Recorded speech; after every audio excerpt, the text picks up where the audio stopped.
And hello, how are y'all doing today? My name is Talesian, how you doing? Hope everyone's having a great day today. Today we are streaming Lord of the Rings Online. We're going to start doing some of the Harvestmath Festival, and then we're going to continue questing and exploring in the Trollshaws. So let's get right to work here. Oh boy, let's see here. Let me get this on, there we go. How you doing? Let me get this off. Put that away.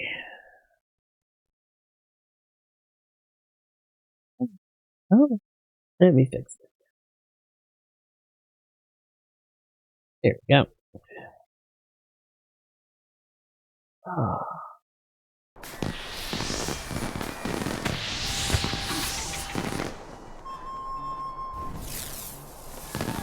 Unplugged my headphones here, so give me just a second here.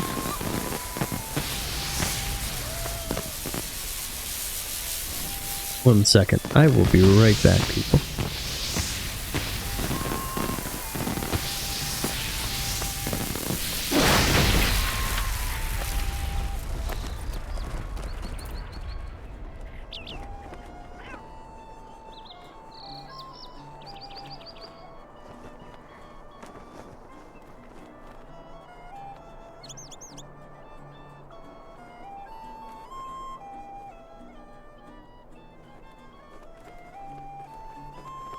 Okay, there we go. 1, 2, there we go. That sounds good. Okay.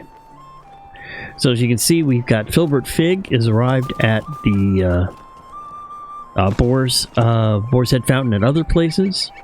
Harvestmath Festival is through the 4th of November.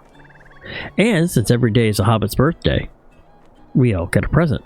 And today's present for me is 100 virtue points and a scroll of max morale and power for plus 6 hours, which is always very nice.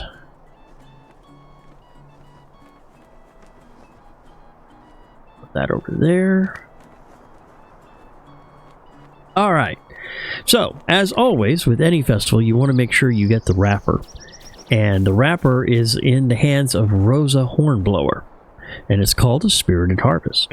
Could I take a moment of your time? Basically what she does is she asks you to complete 10 daily tasks for the Harvest Festival. And in doing so, you get the wrapper. In this case, it's 5 Fall Festival tokens. Over and above everything else. Now, what is this? Remote quest. Oh, because I've already completed the basic ones, I'm doing the intermediate one, which is if you complete the 3 days worth of the Harvest Festival stuff. Oh, excuse me. You get bonus Figments of Splendors, a scrap of an Essence Reclamation Scroll, a Universal Optional Crafting Ingredient, which guarantees a critical success whenever you craft, and 1,000 Virtue Experience.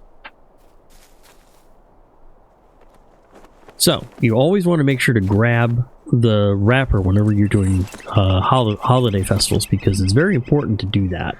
Let me see here. There we go. Maybe that's better. Is that better? There we go. I like that. Okay. So once you do that, then you can go ahead and start doing the quests. One of the quests is that I like to grab is, where is she? There it is. Begonia Grub. Basically, it's treats and trickery. Basically, she wants you to go ahead and collect treats while you're in costume. And you get Fall Festival tokens for doing it. And we'll go ahead and start with Polo's quest, because his are very interesting. He wants you to go to 3 separate locations inside of the Haunted Burrow and find out who's doing the ghostings and ghoulings in them. So the first one is located in the attic. So we'll go ahead and go to the attic first. Now, while you're in the Haunted Burrow, there are certain chests that you can do once a day and once an hour, and we'll go ahead and make sure that we hit those while we're here. So first things we need to do, though, is go to the attic. We can find it.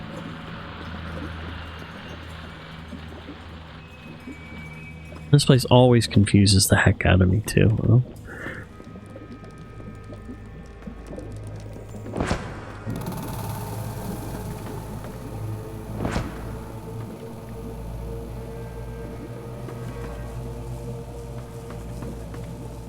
Alright, well here's the mystery door. Mystery door is where you get the 3 chests that you can do once per hour. So while I'm here, we'll go ahead and get those. And that is the out of place chest. And I picked up a Fall Festival token. The out of place lockbox, where I get up 2 more Fall Festival tokens. And the out of place strongbox, where I picked up another. So I got 5 festival tokens. Now this is going to take me to Bag End, but I think that's the only way I can go. I don't think I can go back to this door. No, I can't. Back to the main cellar. Good. Okay. You can trigger those chests every hour while you are in the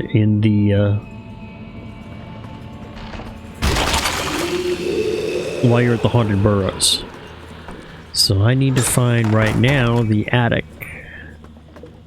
And I mean, yes, there is a map, but to me, it's a confusing mess. There's the attic.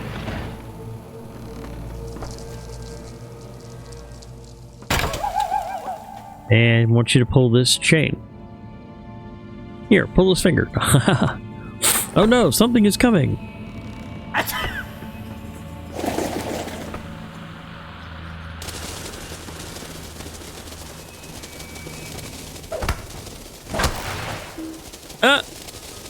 It was only a hobbit playing a silly prank.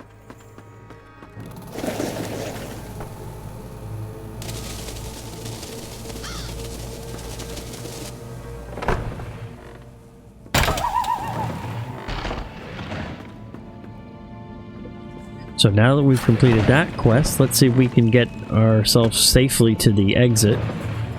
Cloaked figure.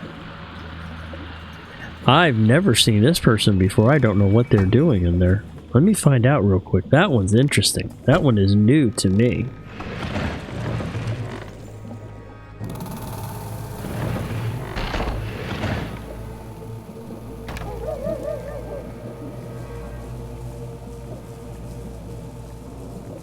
Just a person in the Haunted Burrow. Nothing fancy. No quests, no nothing. Okay, that's interesting to know. So, hello, Mr. Cloak Figure.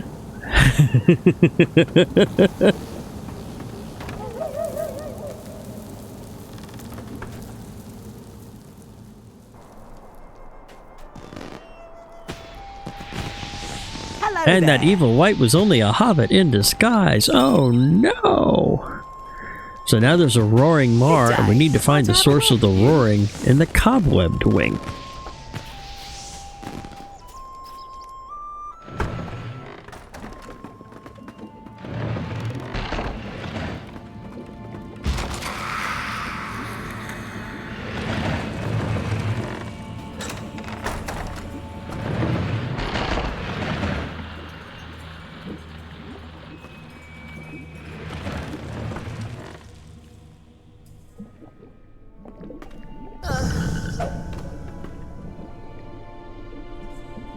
Come on. There we go.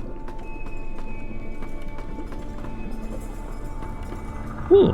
What's this jar of honey? Oh no! Something is coming! Oh no! Roar! Slobber, slaver, drool, grrr! Rawr! I'm hungry!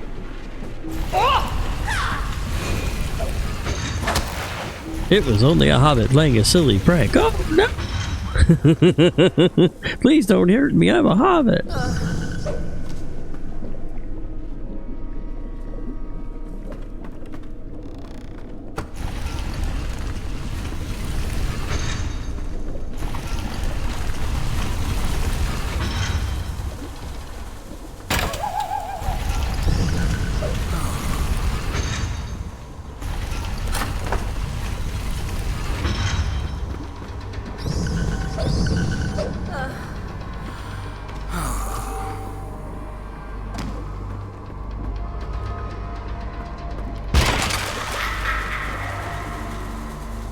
This place is annoying sometimes.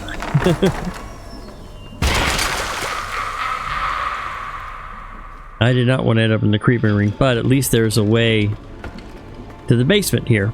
And right here, literally when you enter the basement, right here is the poorly hidden chest. This is the one you can open every 24 hours. And inside is a bucket of fear, a festival mask, a spider leg, and 2 fall tokens.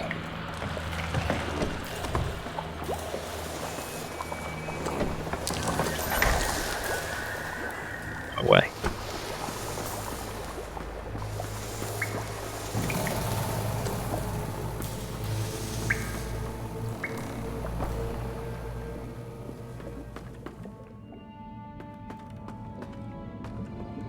And there's a mystery door, which we'll go ahead and take advantage of.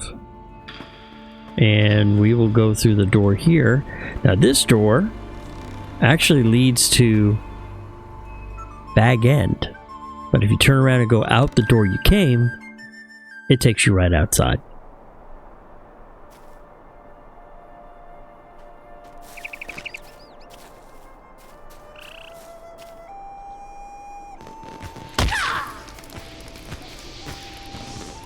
And there's the Roaring Mar. How do you Oh do? no, it was just a hobbit playing a prank. Oh no. Excuse me. Alright, so let's see here. He's got a wailing in the haunted burrow. Could I And take this is a moment of your and time? this one's in the creeping wing. So let's head to the creeping wing and see what's causing all the ruckus here.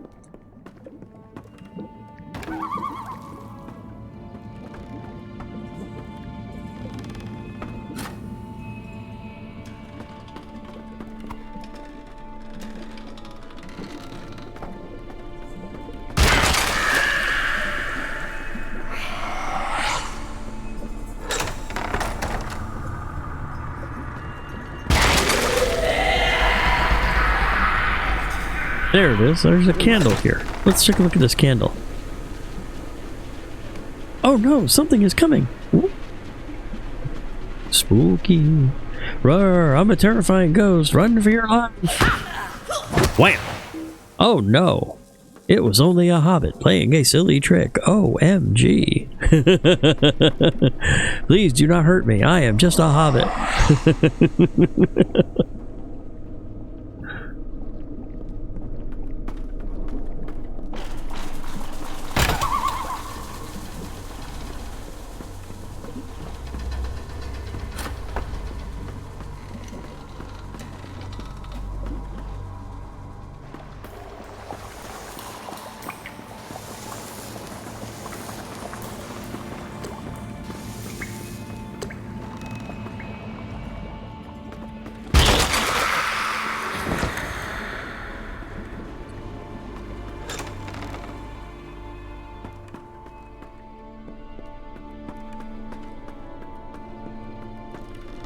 Mystery door, to Bag End, to the party tree.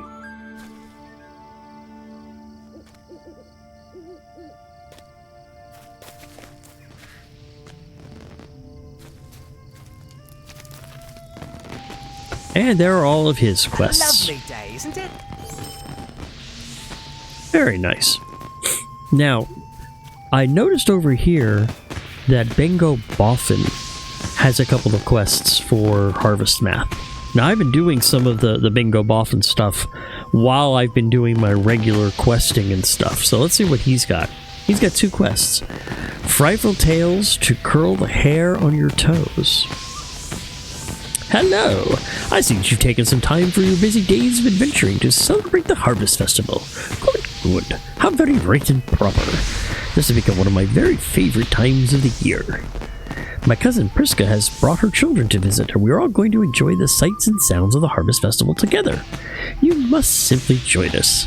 I will not take no for an answer, and you know how stubborn boffins can be when we set our minds to it. Legendarily so. You can find my various cousins enjoying the games around the party tree. I would appreciate it if you would help them make the most of their time here. And later in the evening, we will all meet on the green fields to tell spooky stories. I cannot wait. So I need to help Priska, Camellia, Esmeralda, and Denotius Boffin with their quests. So there's Esmeralda. So let's see what she has to say. I do not see very many people dancing. My mother said there would be a dance contest held regularly during the festival, with so few people participating. Is the spooky atmosphere to blame? Why is everyone afraid to dance?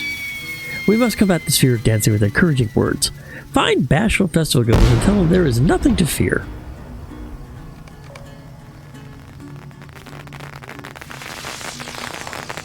So I need to find bashful festival goer. Speaking convincing words. But everyone would look at me. No. Here's another bashful. How about you? Can I get you to go, maybe? Please, please? I simply cannot. Oh, pooh.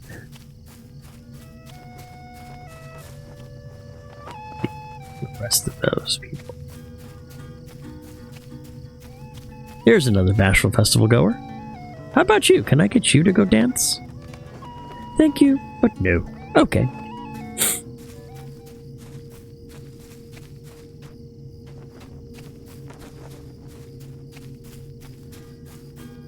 Here's another one. How about you? Can I convince you to dance?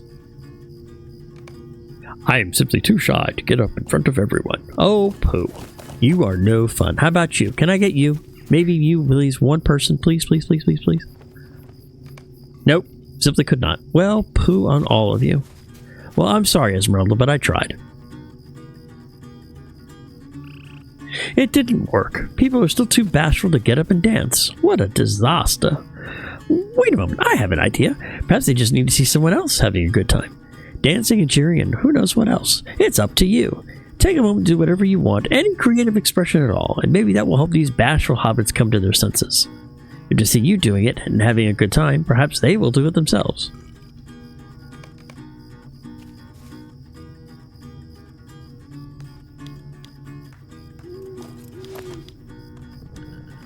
I'll dance. I'll sing.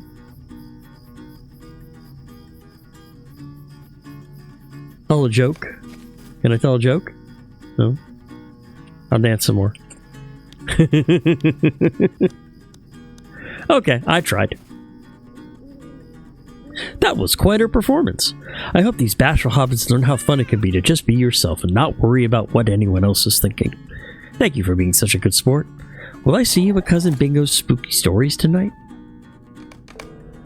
Yeah. And that also counts as a Harvest Festival activity. Alright, so let's see. There over here is... there's Camellia Boffin. She was one of the ones that's on my list. Boffin for apples.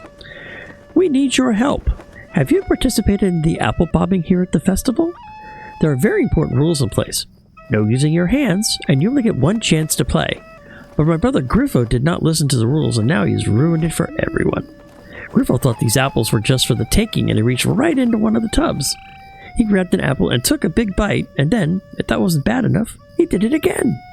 Honestly, if there were any grounds for being asked to leave the festival at once, I think that would qualify. But they're being very nice about the whole thing, and I've offered to bring some of their spare apple bobbing tubs up here so the game can continue. But now that you're here, you can help me. There's a spare tub at the base of the hill. Go pick it up and carry it back here, but beware of the bobbers to be.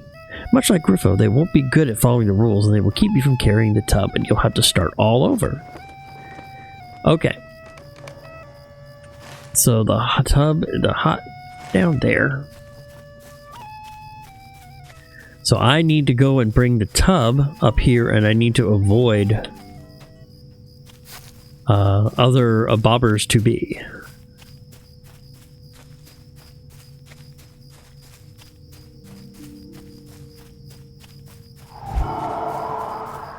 Kick in my high-speed mode. There's the apple bobbing bin. Ready? And go.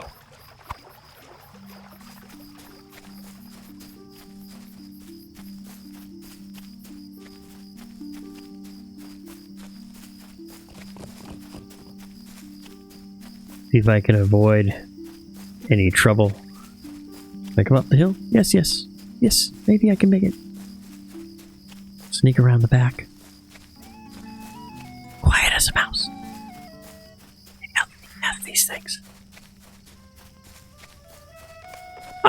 I did it! I did it! I did it!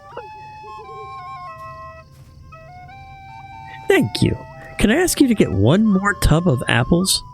These should be freshly picked and waiting at the orchard not far from here. Remember to use caution to avoid bobbers to bee while carrying it back here.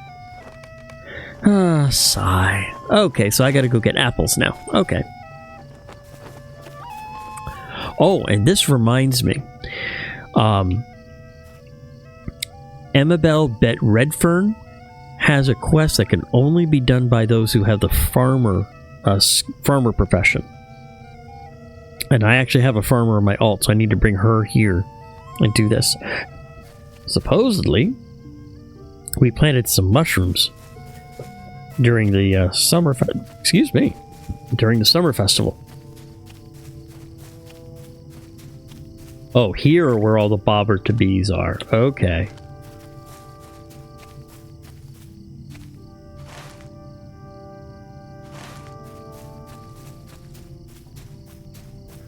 Oh, the apples are around here. There's it is.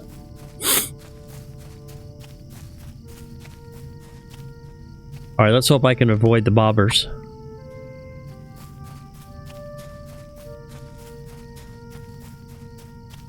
Well, that's not a bobber, so that's good.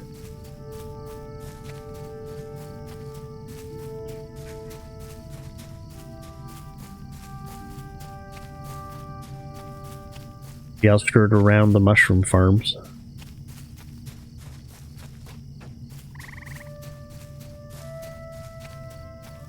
And there we go.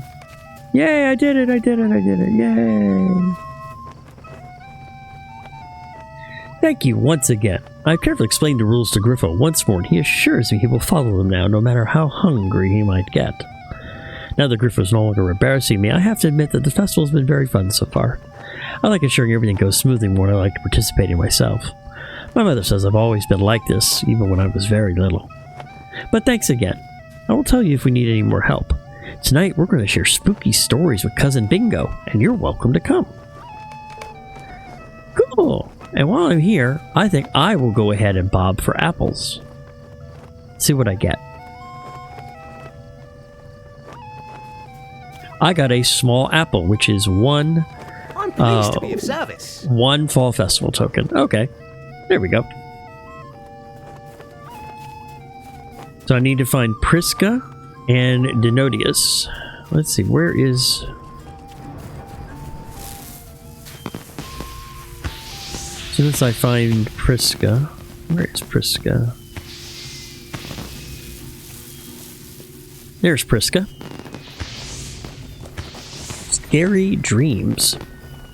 It is always good to visit Cousin Bingo, and it has been many years since I last made it out to Hobbiton for the Harvest Festival. I have rather more children now than I did then, but I've become quite practiced at traveling with so many. The key to a successful journey is to perform a hobbit count before you leave your starting point, and to perform a second count when you arrive at your destination. That's a good idea. This is how I know that one of my children has gotten lost on the way. Now, I'm pretty sure Berliak is the child I'm to blame, on account of usually being my drowsiest boy who leaves my count short. We climbed a hill up to the festival. Berliak is probably sleeping among the bushes that line the road we took.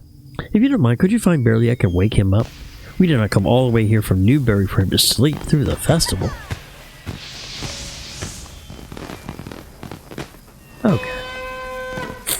Okay, I think I know where he's at.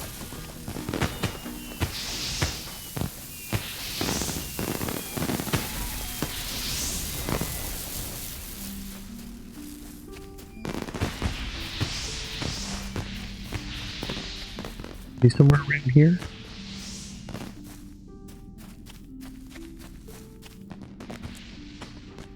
Huh?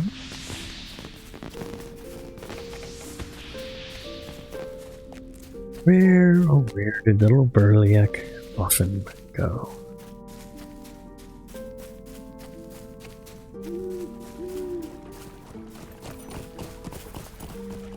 Okay, let me see if I can find him on my map.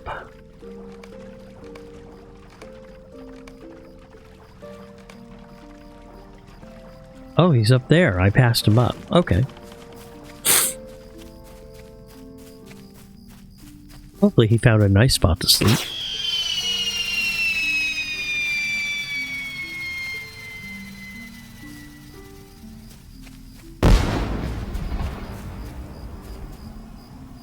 Well, I thought he was around here. Is he not here?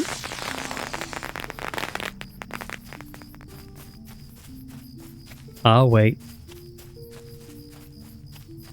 There he is. Sure enough, Merliak is sleeping soundly by the side of the road. Hello there, friend. Do you know this sleepy fellow? I haven't seen him around Hopperton or Bywater before, so I believe he has come from somewhere else in the Shire to enjoy the Harvest Festival. But will you look at this? He has fallen asleep and bound to miss the whole thing. That would be a shame, no mistake about it. Here's my plan. I've been scaring folk with my ferocious bear costume all day. You wake up this fellow and I will let out a loud roar and give him a fright. It will be a great welcome to the festival, and will also teach him not to waste so many hours sleeping, or at least not when the festival's underway. He's ready? Hey, wake up, wake up, wake up. Roar!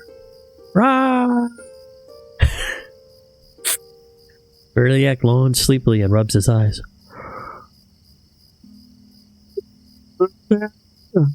I was just taking a quick nap before the festival gets underway. Cousin Bingo suggested we all come to visit and see the famous Hopperton Harvest Festival, and sometime tonight we will all share spooky stories around a campfire. I had better get some rest if we're going to stay up so late. Impressive costume, friend. Well, back to sleep. That's not what I thought would happen. Do you think my costume is not scary enough? No, that can't be it. This costume's terrifying. Rawr! Okay. So let's see what Priska needs to say now.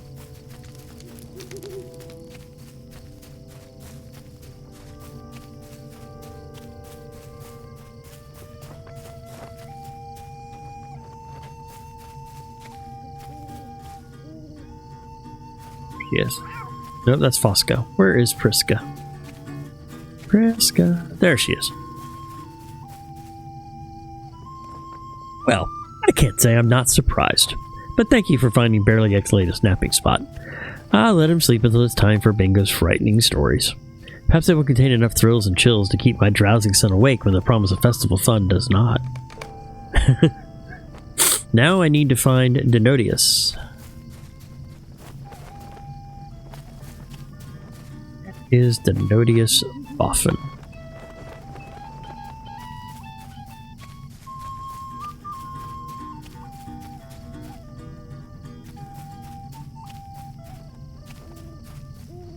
Are you, Big D? Where are you? Maybe you're over here?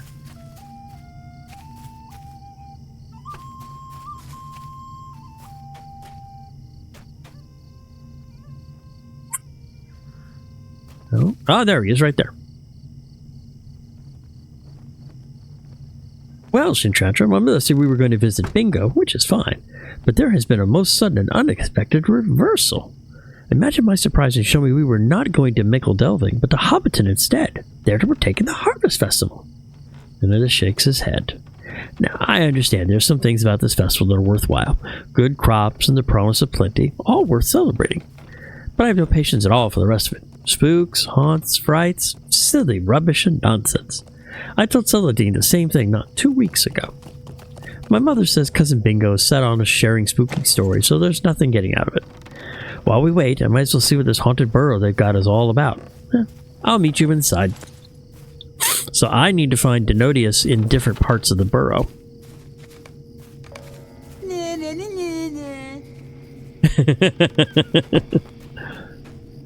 Oh, you really want to do that, huh? Okay. How about this?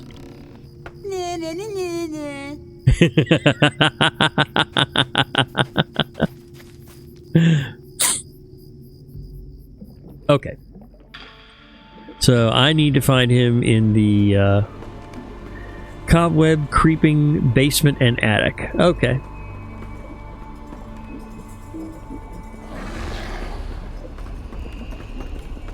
Here's the creeping wing. So now I need to find Denodius in here somewhere. And there he is. Let me ask you a question. Do you think these hobbits are trying to scare us? Because these glowing bottles could be filled with anything, which causes the imagination to run. But their illumination has another effect. It causes me to plainly see this crudely painted mask and know for what it is. Just a mask. Now, if it was darker in here, perhaps I would think this was a real goblin, but not when I can see it so clearly. This is not frightening at all. Well, boo. Is there one in the basement too? Yes, there is one in the basement, so we'll go to the basement next. You in here with a poorly hidden chest? No.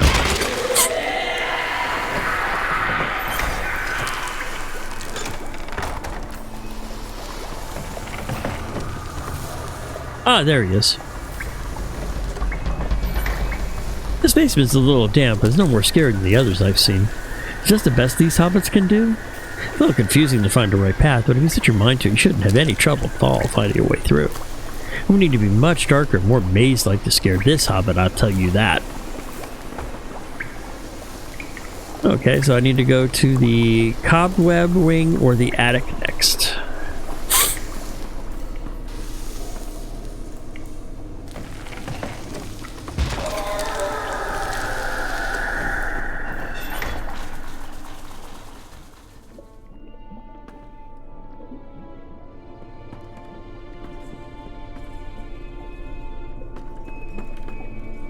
That's the mystery door.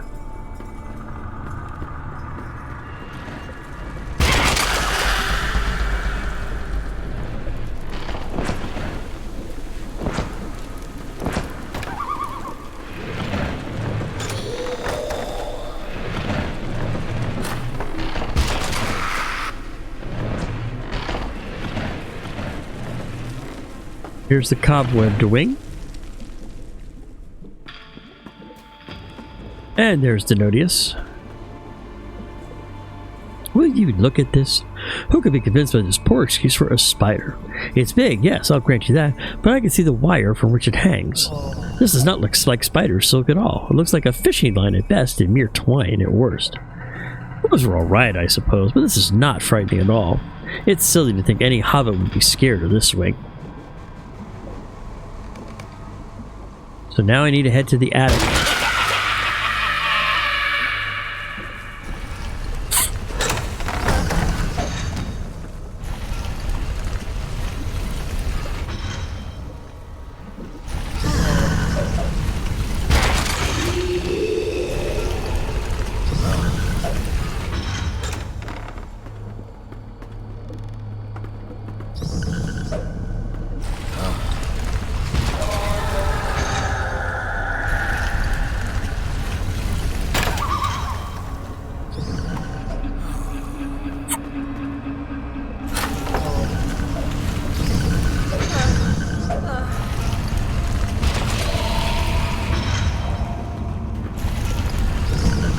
Alright, I'll just take any door I can get now because obviously I'm not going to be able to get very far.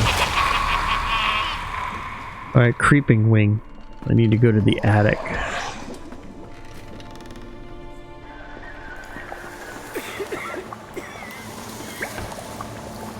Luckily I do know how to get out through the basement. At least get back to the main cellar. And now I need to find the attic.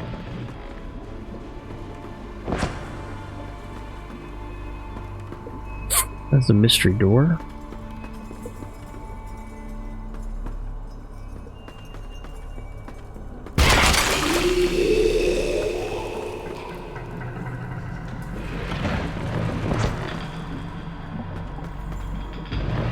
That's the party tree. I don't want to go there. I know there's a way to the attic from here. Just gotta find it. Woo! Spooky.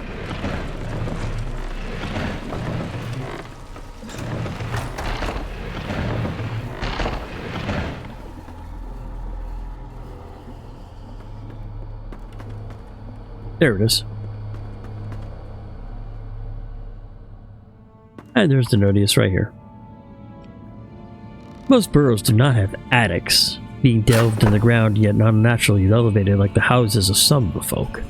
This one is no more frightening than I expected, the usual sort. The paint is peeling and I hear rats scuttling about, but it'll take more than these small irritations to raise the hair on my toes.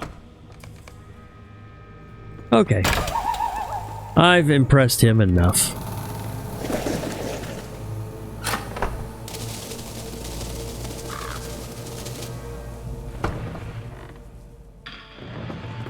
And I need to go back and meet the Nodius by the party tree.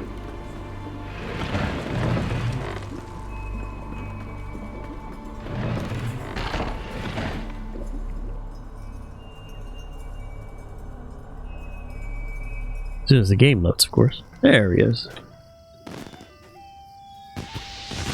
That haunted bird doesn't seem very haunted to me. It's all for show. The whole thing strikes me as being very silly and not frightening at all. When my mother revealed that we were meeting Cousin Bingo at Hobbit at the Harvest Festival and not at his home in Mickle Delving, I was very cross. But I'll have to admit that I very much enjoyed exploring the haunted burrow with you and revealing it as an unfrightening display, and I thank you for that. I look forward to disproving you with the scary stories Cousin Bingo has for us this evening. I'll see you there.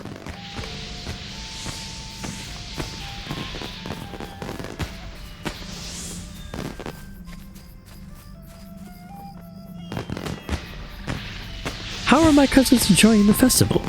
Ah, excellent. Seems they're all enjoying it in their own particular ways. What's this? Young Denotus does not frighten easily, does he? Well, we will have to do something about that.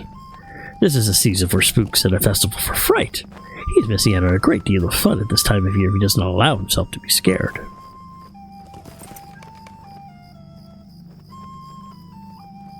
A little spooky research. You've already agreed to join us in the green fields for the sharing of spooky stories, but now that Nodius believes himself to be above scaring, I fear my own stories might not be, well, frightening enough. I need to do some more research. Can I ask you to make a trip to Tuckborough and to secure the assistance of Donamara Took, the librarian of the Great Smeals? She has an unrivaled understanding of the contents of the library. She will certainly know where to find a tome or two of the scariest of Hobbit stories within. Find me some suitably scary stories, and I will make one or two further arrangements. And we'll be ready for the telling of tales when it is dark enough. Alright, so I need to go to Tuckborough, which is right down here in the Great Smiles. I will board my steed.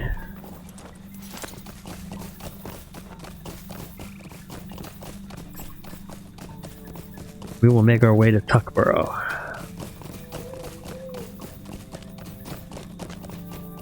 So I hope everyone's having a good day today. I'm glad it's Friday.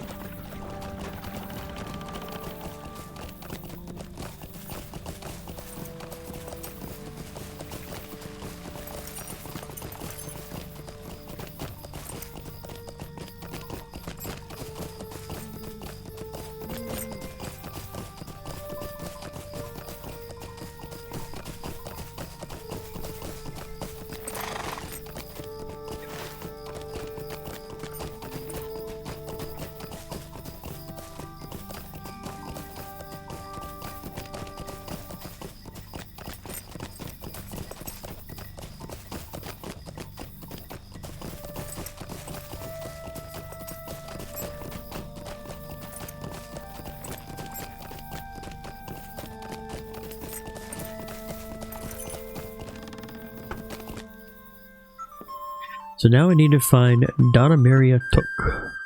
There's Pervinkia Took. There's Thalius Paladin Took at the second.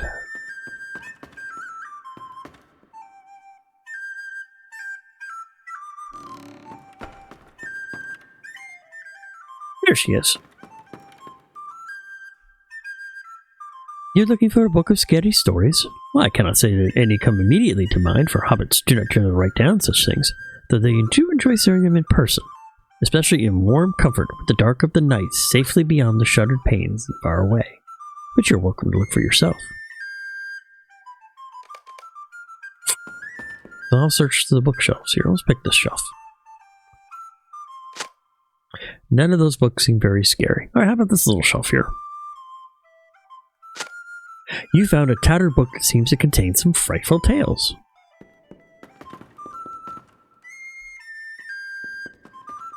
This is very curious. I do not believe I've ever seen this book before.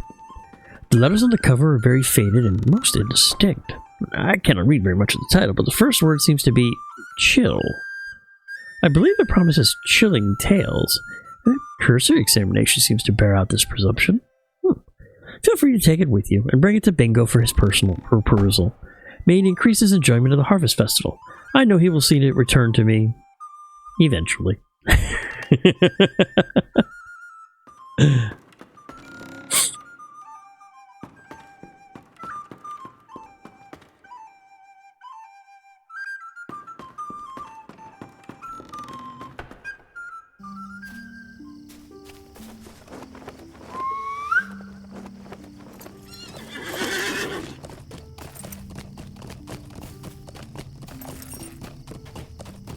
Why do I have a feeling it's not going to be a very scary book?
Ah, this book looks perfect. Thank you.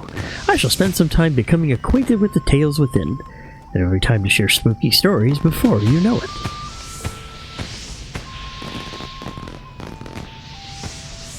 A night for ghost stories. I think we've got 8 done. Okay. It's nearly time. Let me know when you are ready, and we will go to the green fields together.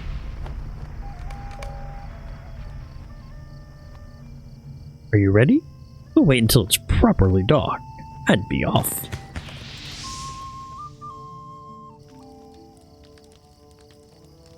Oh, look at all the boffins that are here by the fire. This is nice. Out in the middle of nowhere? Very spooky.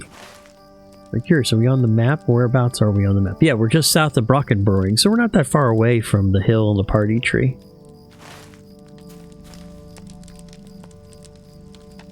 This is a perfect night to share spooky stories, even better than I had hoped. Many of my cousin Priska's children have told me they have their own stories ready to share, and I have one of my own as well. Bolster your courage, my friend, and let us celebrate the scary spirit of this season. You can choose who gets to share the first story. Oh, I get to choose any of them. How about we choose Denodius? Let's see what he has to say. I'm not telling a story. Pick someone else. Honestly. Ha. How about Berliak? He was sleepy earlier. Maybe he's got something interesting. Now, y'all know I love napping, and that's been the subject of some teasing throughout the years. But I'll tell you this. Mother told us this story when we were very young, and if some of you forgot it, well, I never did. Once you've heard it again, you will be jealous of my afternoon naps and my early bedtimes. I don't doubt it. Many years ago, a hobbit named Hamson Broadbeam lived in the town of Overhill. He was a woodworker of much renown, and folk came from all throughout the Shire to buy his crafted goods. Now you can still find oaken chests bearing his mark and hobbit holes throughout all the 4 farthings, though Hamson himself is only remembered in this tale. But he was a victim of his own success. There were so many others for so many customers that he had to stay awake late in the evening to finish each crafted good, stumbling into bed as the first beams of light began to shine through the trees onto Overhill. His work began to suffer, and he feared that his reputation would be tarnished unless something changed, and quickly. One day, Hansen was drowsily walking through the Binbowl Wood to an area where he was accustomed to felling trees for his workbench. As he approached the location, he felt the hair on his toes stand up. Something was watching him from the tree canopy. "Hello? Is anyone there?" he called. "I live here," a thin, reedy voice replied. Hansen squinted up at the branches, but he could not see the speaker. "I don't see you. Am I asleep? I must have fallen asleep somewhere on the trail, and now I am dreaming. I hope no animals find my body while I sleep." "You seem pretty awake to me," the mysterious voice answered. "At least you're not asleep, but perhaps you should be. Your limbs hang loosely, your eyelids droop, and I see exhaustion in every part of you." Hansen was impressed that this strange new acquaintance could read the situation so clearly. He described the many demands on his time that prevented him from sleeping. "If I only didn't need to sleep," he exclaimed, "I need worry about nothing." At first, the voice from the tree canopy did not respond. Then, a small twig with red berries fell from aloft, landing in the dirt by Hansen's feet. "What's this?" "I do not need to sleep," the voice responded. "Eat those berries, and you will not need to sleep either." Normally, Hansen would not have trusted such a gift from a stranger, particularly one so strange as this. But he so desperately wanted the berries to do as the voice promised that he did not give it a second thought. He ate them greedily, but felt no different. He asked how long it would take for him to notice the effect, but the voice did not respond. Angrily, Hansen went home. He didn't even care to collect the wood that had brought him into the forest in the first place, so disappointed and out of sorts was he. That night, Hansen fashioned a set of chairs requested by a wealthy patron, and the work was delicate enough that he found himself quite engaged, and still awake by dawn. In fact, his drowsiness had departed, and he worked all the rest of the day and into the following evening. "Can it be," he asked the empty burrow, "that those berries take away my need to sleep?" It seemed to be so, and Hansen had never been so happy. The following weeks were a delight for the woodworker, and he finished every order set before him. When there were no more orders to fill, he read his small collection of books, and he felt that he had become much smarter and much more cultured gentle hobbit. When there were no more books to read, he took long walks through the Shire at night, and marveled at the nighttime beauty of the countryside. When that finally lost its luster, he returned home and lay awake in his bed. He had exhausted everything that he wanted to do, and now he was bored. All he wanted to do was to close his eyes and sleep, but try as he might, he would never sleep again. As bad as he had felt before, now he felt even worse. Every day felt like an eternity, and every night felt like two. Hansen walked every inch of the Binbowl Wood, calling for the mysterious voice to return and give him different berries. But as far as I know, he never found it. He might be walking there still, just over there, seeking an end to his endless wakefulness. If you hear a strange sound late at night, it just might be bored Hansen abroad. Oh, well, that was certainly something. Who should go next? How about... let's do Angelica.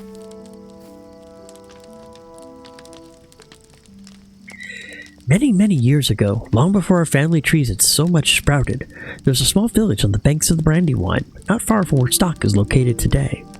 One of the prominent figures in this village was a fellow named Gerd Goodcliff, and he had the respect of his neighbors and was consulted about many matters that faced the town. It was widely held that when the time came for the mayor to step down, Gerd would easily be chosen to take his place. One day, Gerd was walking among the reeds at the river's edge when he heard a small voice among the rushes. How curious, he thought to himself, and he squatted down in the mud to find the owner of the voice. Finding nothing, he prepared to stand once again.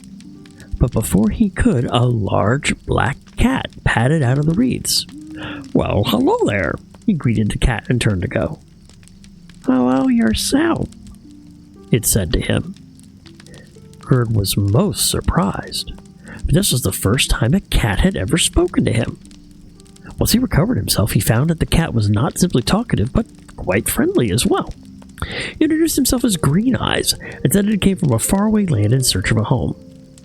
Gerd was happy to offer Green Eyes such a place at his own humble burrow, and Green Eyes contributed in his own way, keeping mice and other undesirables away from Gerd's pantry. In time, Green Eyes proved capable of finding much more than mice. He would stalk throughout the village, creeping into half-open windows and pushing open unlatched doors. He learned many interesting rumors and overheard so much gossip about the hobbits of the town, and he recounted each delicious morsel to Gerd with delight.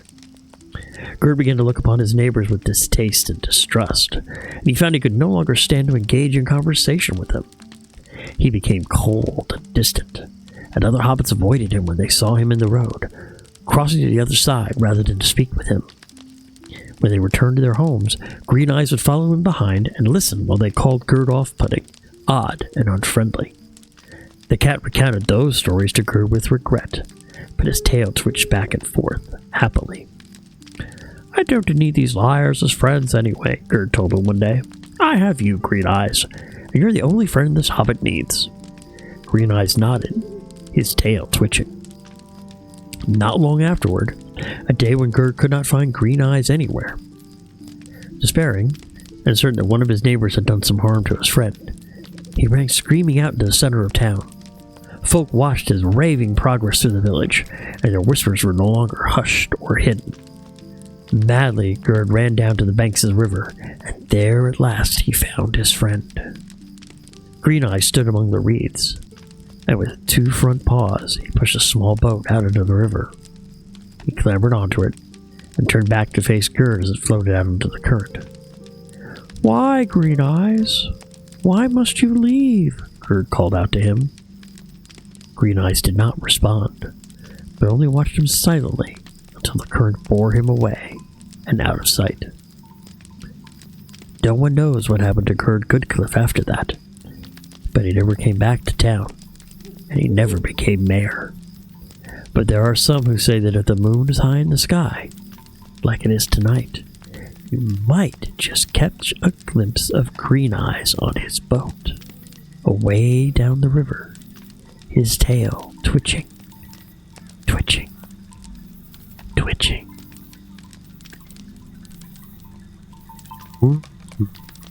So you see a black cat, stay away. It might be Green Eyes. Oh, Denodius. You're no fun. Okay. Okay, so let's hear what the story that Bingo has to tell.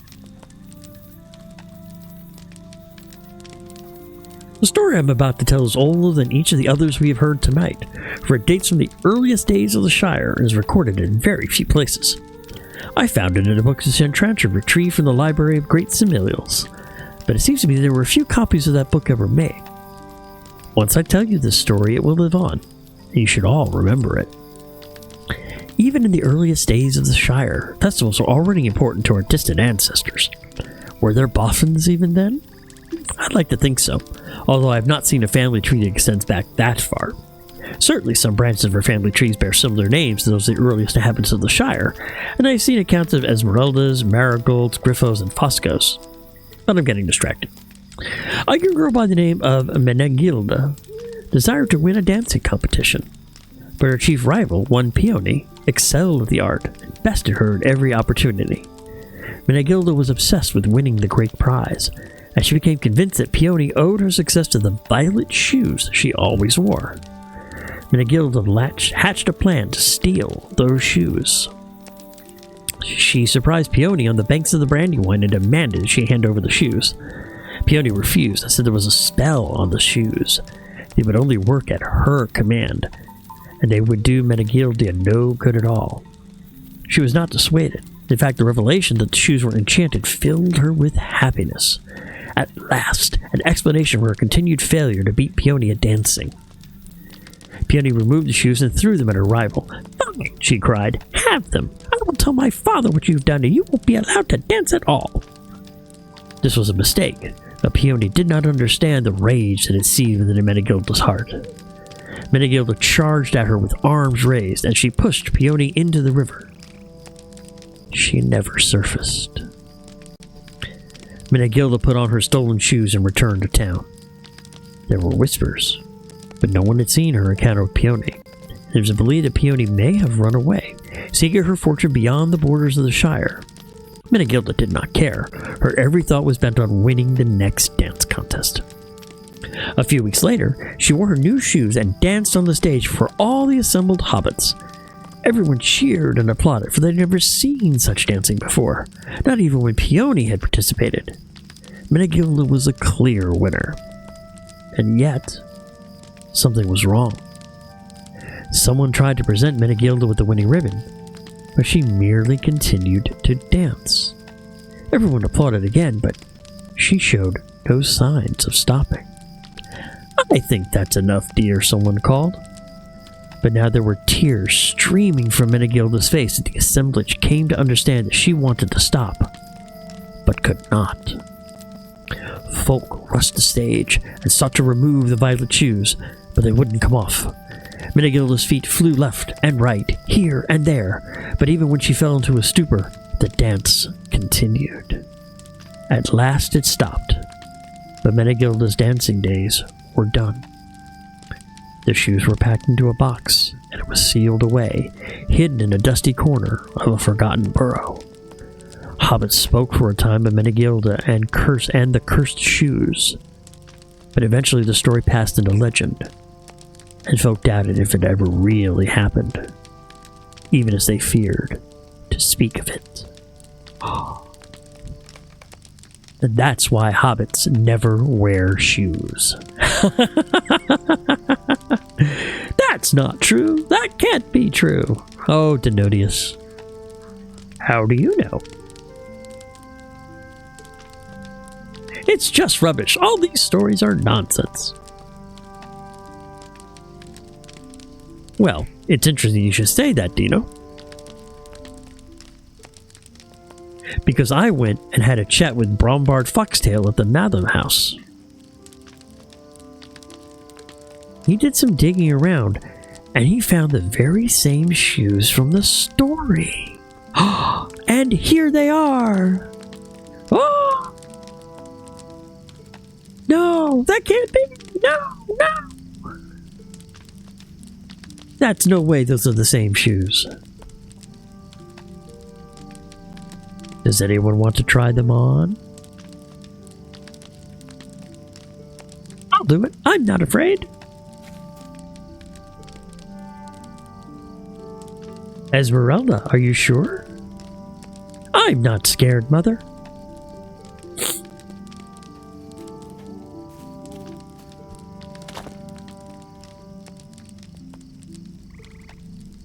They fit perfectly.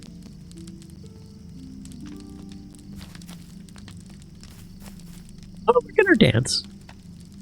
See? Nothing to worry about. Alright, Esmeralda, you should probably take them off now. I can't stop! No! Oh no! Oh no, what will we do? Centrantra, help her! Trying to remove the shoes. The shoes won't come off. Oh, poor Denodius.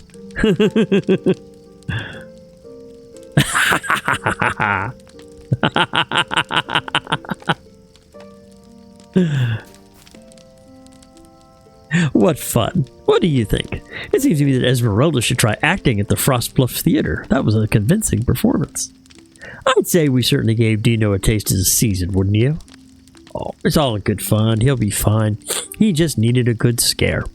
We wouldn't have carried out this trick if Priska hadn't given her permission, and she thought it might do him some good, just as we did. It's the season for scares, after all.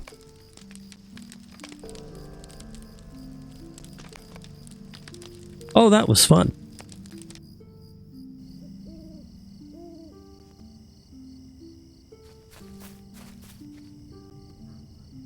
That was great. I think we finally managed to frighten the unfrightenable. The spirit of the scare is still alive and well in the Shire, despite rumor of the contrary. Now you'd better go and check on him. We don't want him falling off in any trouble on our account, after all. Zenodius ran off to the northwest. He's probably laughing about it by now, although he'd never admit it.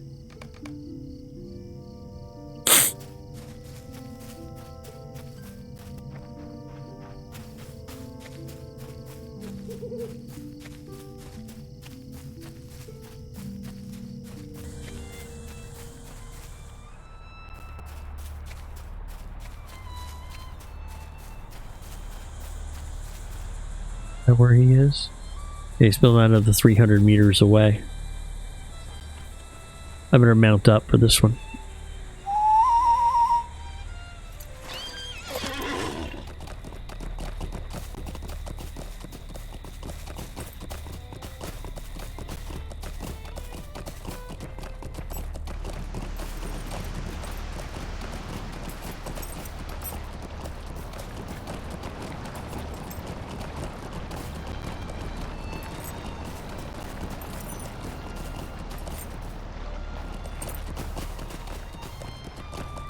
There he is. You have found Zenodius Boffin. That was horrible and very mean. I expect a full apology. You should not go around trying to scare people for no reason. You explained that Bingo believed his cousin might enjoy the Harvest Festival more if he let himself be scared from time to time, and Zenodius flails his arms wildly. Bingo thinks nothing scares me. I have become a victim of my acting skills and gave too fine a performance. Do you remember we explored the haunted burrow? I worked so hard to see through the spooky atmosphere and lay it bare as a sham, but deep down I was full of fear. Every bump, every sudden movement, every deep shadow seemed to promise some new form of terror. Foolish Enchantra, I do not fear nothing. I fear everything.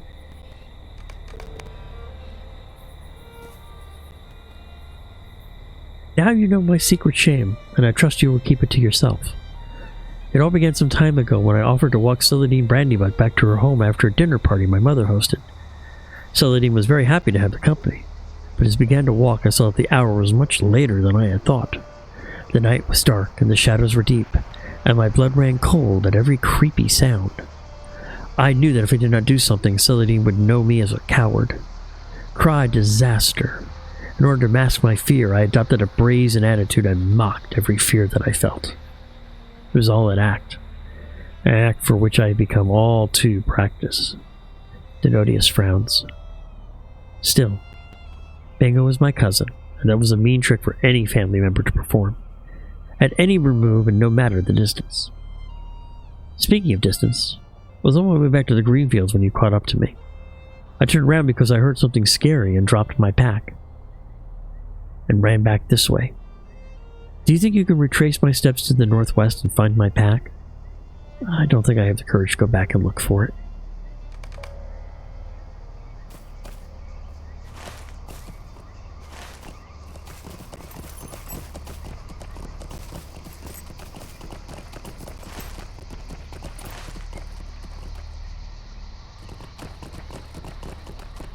Ooh.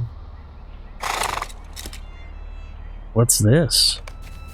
Unnatural blue fires blaze in the darkened wood.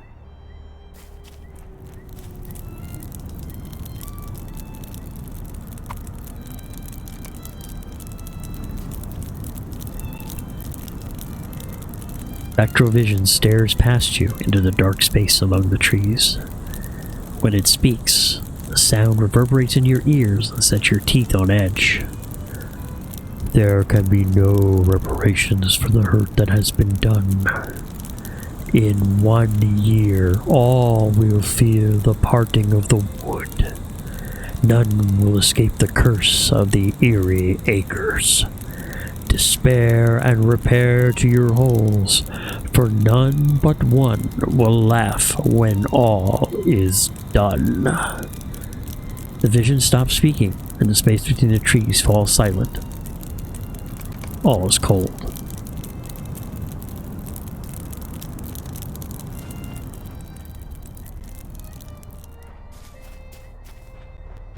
Ooh, that was spooky.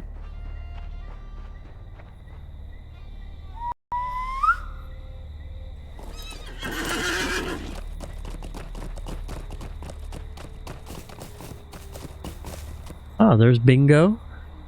Hello there, you found him. Bingo has come here and he apologized for the trick, and all is well now. We don't need to discuss that thing I told you. Alright? Good. You give Denodius his pack. After a moment's thought, you tell him that you saw something unusual nearby. Oh? What? What was it? Actually, perhaps you should tell Cousin Bingo. I don't think I need to hear about it. I don't believe in that sort of rubbish. No, no indeed. I apologize to Denodius for our scary trick, but I think it did him some good. Now, what has whirled you up into such a confusion? You quietly tell Bingo about the spectral vision you saw in the wood, and he looks at you skeptically. Is this a joke or a trick of your own? You really saw this thing?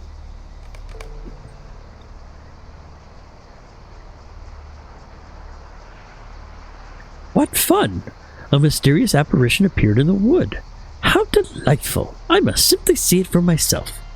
Let us go.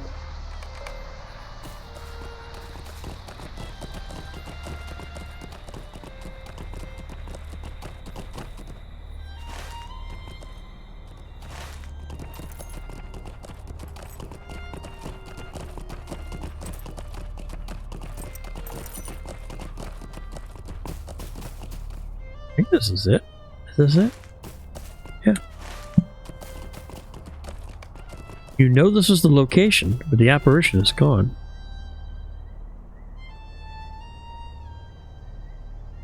Obviously, it's a place of some learning because there is a shattered picture here. It's gone? I'm disappointed, but that just makes me even more curious about it. What is going on here? What does Denodius think? Perhaps afterwards you can circle around to that building on top of the hill and see some sign of the apparition. And welcome for following me, Aomid Gamic. Welcome to the channel.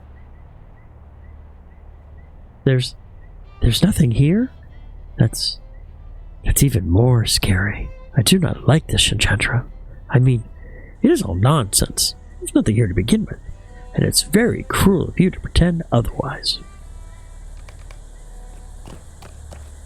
Well, let's check that building up on top of the hill here.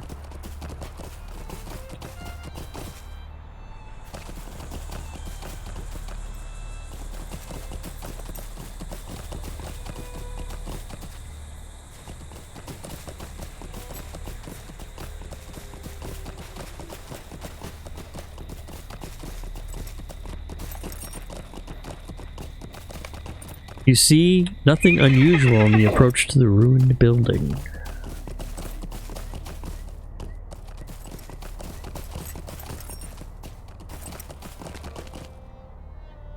You stand atop the ruin but see no sign of the spectral apparition. And there's not even any, wow.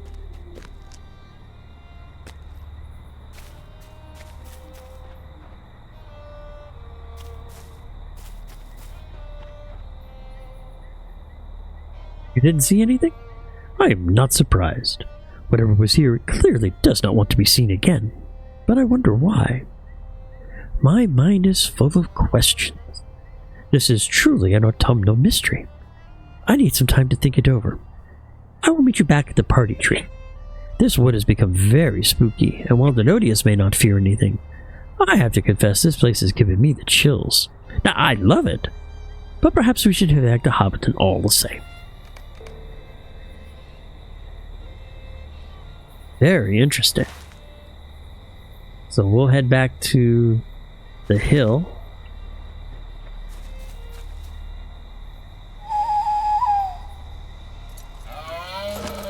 Oh, by the way, I went ahead and spent some of my festival coins, and I went ahead and picked up, let's see here, this one. Yes, that is the Elk of the Forest Spirit. That is the elk that you can purchase for 60 Fall Festival tokens from one of the vendors at the party tree. I figured it was appropriate to go and pick it up, and besides, I like the elks anyway, so I wanted to go ahead and grab it.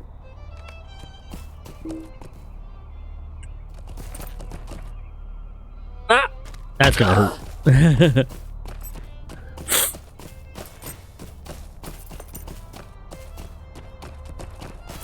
And that, ladies and gentlemen, is 10 quests in the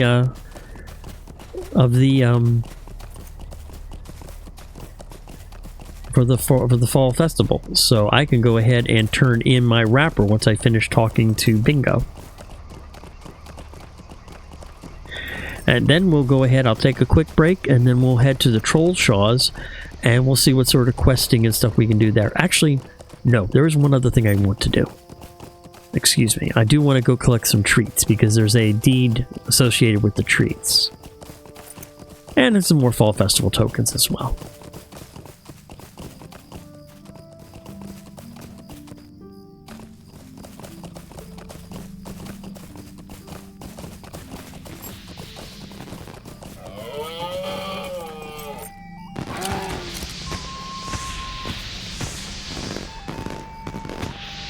I'm very excited about this autumnal mystery. Now, I've read many scary stories, and they always delight my imagination, but I have never been involved in one myself. Tell me once again what that ghostly fellow had to say? You recount the words of the spectral vision. There can be no reparations for the hurt that has been done. In 1 year, all will fear the parting of the wood. None will escape the curse of the eerie acres. Despair and repair to your holes, for none but one will laugh when all is done. Do I have that right? I have to admit, I do not know what any of this means, but it sounds like to me we have a year to figure it out. Now, I will do some thinking. It sounds to me as if next year's Harvest Festival might be something, though. I can't wait. But I guess I must. And the reward is 24 Fall Festival tokens.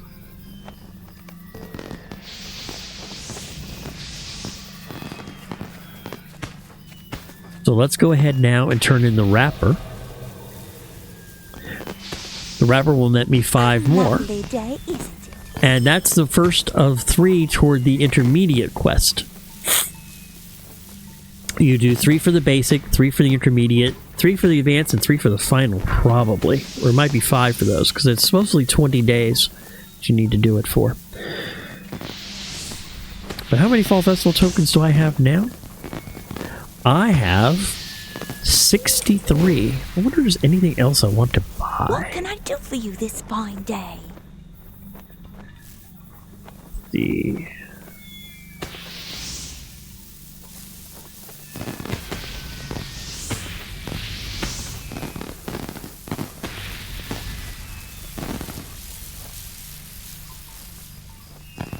Oh, let's get a haunted tree for the house.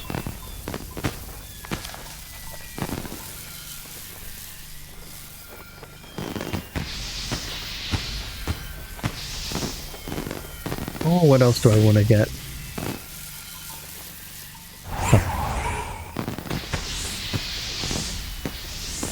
When I can get maps too. Let's get a map of Rivendell. There we go. Oh, new deed. Area door. Oh, wonderful. If I can get all of the maps, I get 10 coins, a map of Eriador, 300 marks, and a title. Okay. That might be something to work toward over time. But we spent enough tokens for 1 day. So now, if I want to do the treats, there's actually only one place to go for the treats. It's the best place that I have found. And for that, we'll need to head to Nickel Delving because we need to go to the Shire homesteads.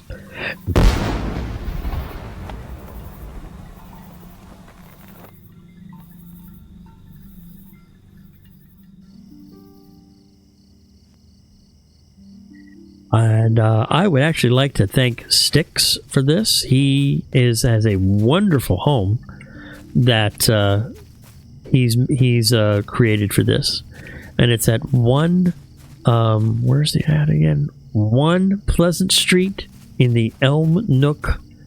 How do you do? Elm Nook area of the Shire homesteads. So let's go ahead and do a quick travel there.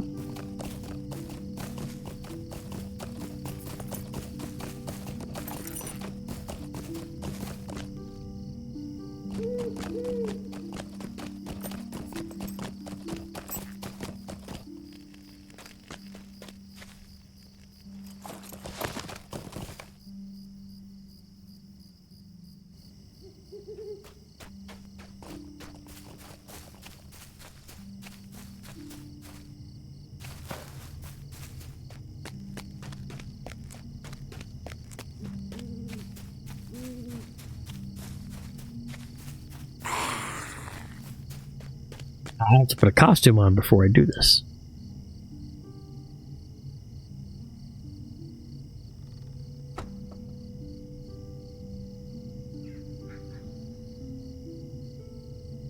Ooh. Ooh, I'm so spooky. I'm so spooky. Ooh. Ooh, what a costume. And this mat is awesome. Look at this mat. There it is. Look at this. That's cool. That's cool.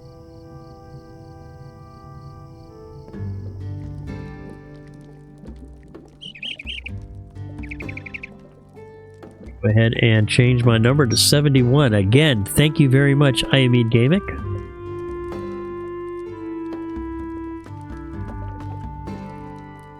So these are all the treats that you can pick up.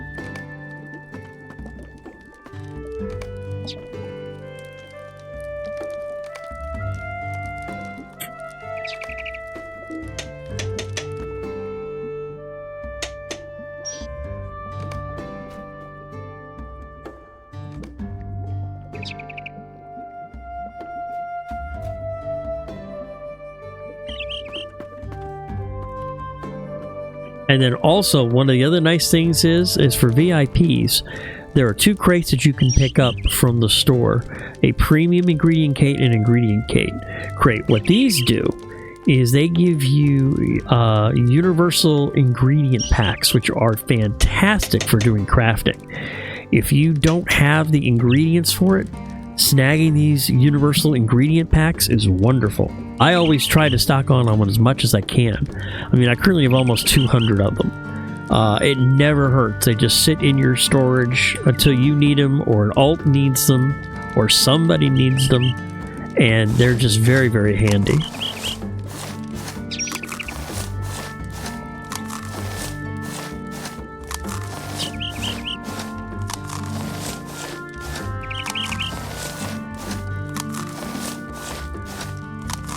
There we go.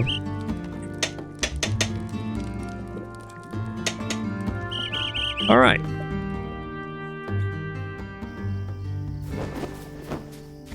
And Begonia is also here in the Shire homesteads. So I can go ahead and turn in that quest. It's not going to count toward the daily, obviously, so I already completed it. But it's a couple extra Fall Festival tokens, which is always a good thing to have. Hello there. And I will go ahead and do the VIP rewards, which again, I highly recommend anybody who plays this game and is a VIP to do. They even have this on the regular servers. You get 2 things for doing the rewards. One is you get the buff, which lasts for 14 days. And that buff Where is it here? Subscriber buffs. Yeah, basically it accelerates crafting time, prevents item wear. So it saves you money that way. And then, of course, the town services jug, which means from anywhere in Middle-earth, you can do such things as browse a shop, open your personal vault, open your shared storage, open your wardrobe, or open the auction house from anywhere. So if you need something in the last minute and you can't find it, if you've got one of these jugs, it doesn't matter where you are, you can go ahead and hit the auction house. Very, very handy. The other thing that's very handy for all of the homesteads, not just the Shire ones, but the Thorenhall ones, the Bree ones, Belfalas, all of them, is they have task collection places. Like, for instance, right now I'm probably working on my Thorin's Hall faction because I want to make sure that it's up toward max before Moria hits, because there's a goat that you get which will give you a riding mount while you're in Moria. So it's very, very important to try to max out Thorin Hall faction before that expansion comes out. What I like to do is I like to open up my task carry-all, so I have access to all of my task items here. And then I can go here and pull up the Thorin's Hall task. Let's see, broken wood spears. Yeah, I can do that one. Coarse furs and coarse skins. I can do both of those.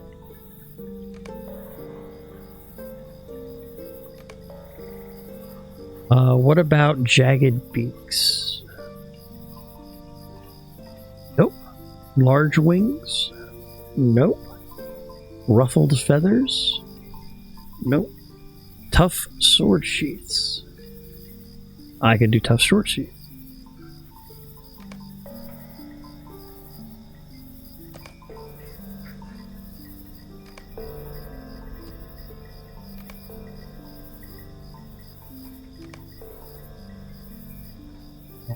See, I have 4 more tasks that I can do, because I'm up to the 8 level now. You start at 5, and then every 100 you get an extra task, an item that gives you an extra task collector, an extra task that you can do, and that's up to a maximum of 10. Excuse me. So, broken wood spear.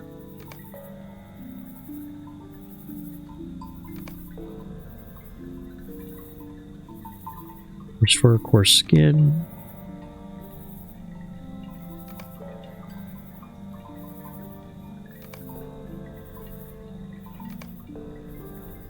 I can do one more task, so we'll go ahead and do coarse fur versus broken wood spears. I have so many of them.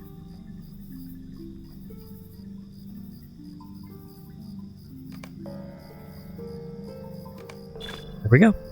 That's my 8 tasks, which is 2,400 points of Thorin Hall faction, just for killing stuff and putting it away somewhere, which puts me up to 14% of friend status, I do believe. Let me double check. Sometimes the math does not quite add up.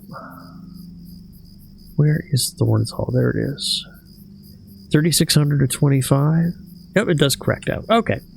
So it's very important to do those, because that's how one of the easiest ways to get faction, which gets you all sorts of rewards. It gets you mounts, it gets you jewelry, it gets you discounts with vendors, travel discounts, and of course LOTRO coins as well, and marks, and virtue experience. You can get all of those just by increasing different factions. And there's a meta deed for having all of the factions in Eriador.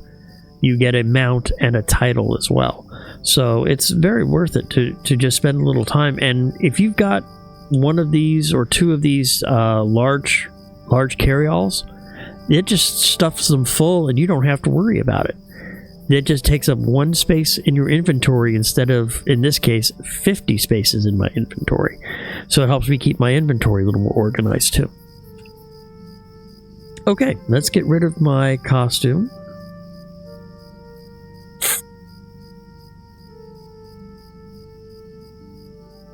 I'll go ahead and buy the spare since that was my last one. Oh, she doesn't have them for sale. Okay. I know party planner. I know that there's somebody who sells them around here because I bought one of them around here, I thought. Ah, right there. Costumer. Mogo Brace Girdle. Good day. How may I help you? Yeah, you can get a doormat in the box too. Contains a random doormat for treats and trickery. But the basic costume grab bags is all you need just in order to be able to do the costuming portion for the quest. So I usually barter to grab one of those. It gives me 3 uses, and I stick it away over here, and I forget about it until I need it. And what I don't know is if these masks actually work in their places. That's something I'll have to find out. Let me go ahead and go into my shared storage. Housing. Put the maps and the tree in there for later decoration.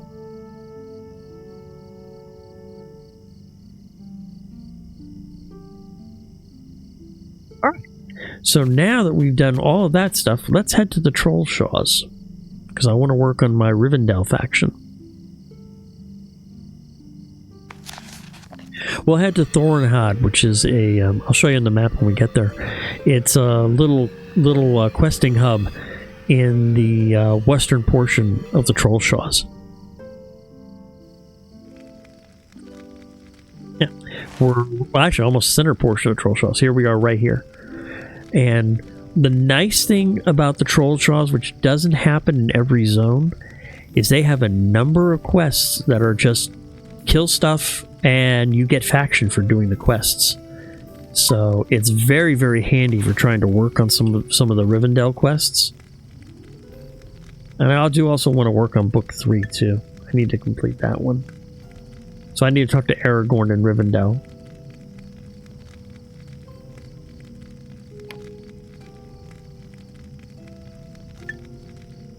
But we'll go ahead and do some questing out here first. And because this is...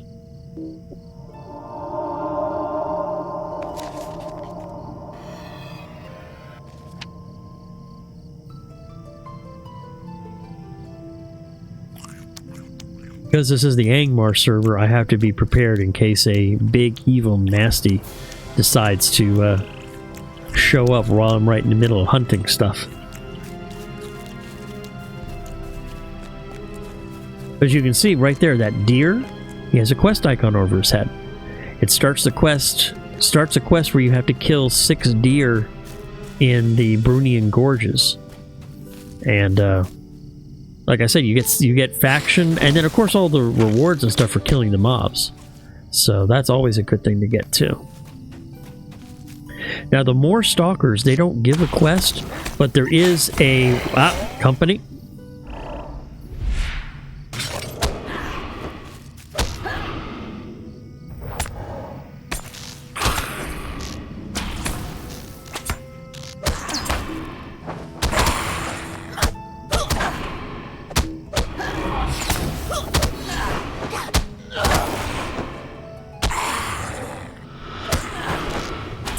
Bingo! And there we go. 2 tattered shadows for every one of the basic kills, and if you get one of the big named ones, you can get up to 6.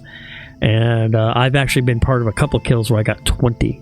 So you can get lots of tattered shadows. They automatically go into your wallet. And as soon as I can find them here, they're there. I currently have 202. You can hold them and hold 1,000 of them. So I'm not too worried about space right now. But in Evendim is where you can go ahead and turn them into Amelia right inside of Town Hall there. And you can get faction with her, which will increase your rewards. There are also some rewards you can get right off the bat, too.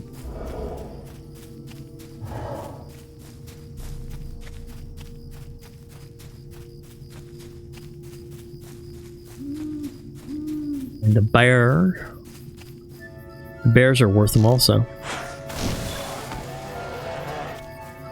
And the Bethlehem branches, of course, for my crafting. Always got to work on your crafting.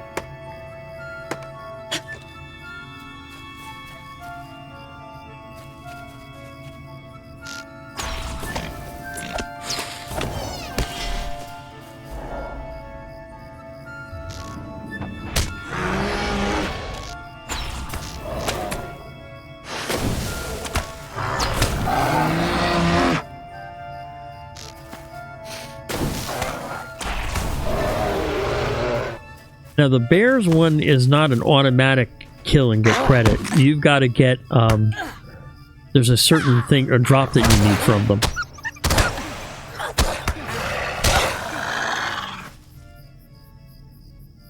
So it's not an automatic kill every one and get it.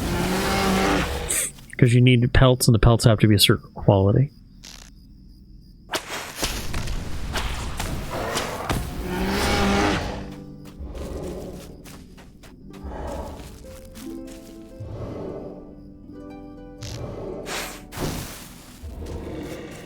And yes, even the trolls too. So we're going to head up and we'll do the trolls one. The troll one is kind of fun because it also, there's a place up near where the trolls are. And the trolls themselves are also a,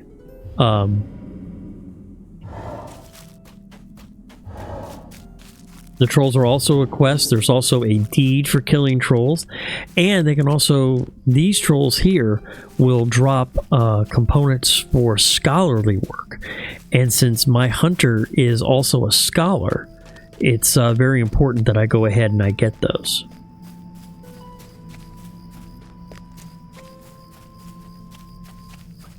Right up there.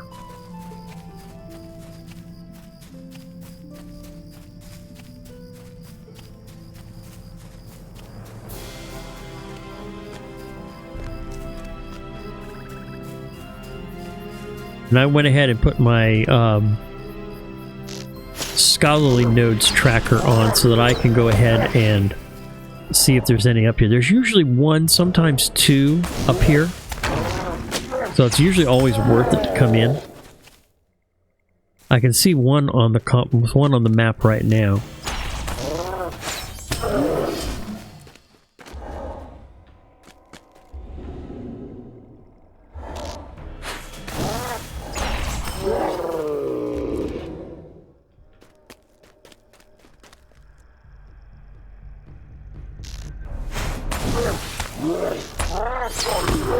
And there's the 6 trolls for the crest, which is 700 points of reputation.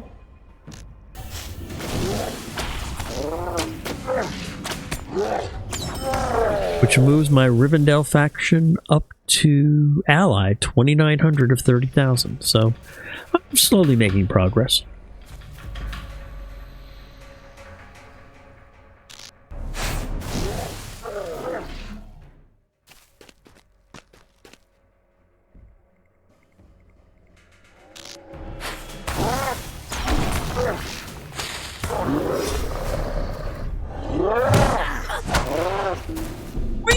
Been going for a ride in a while.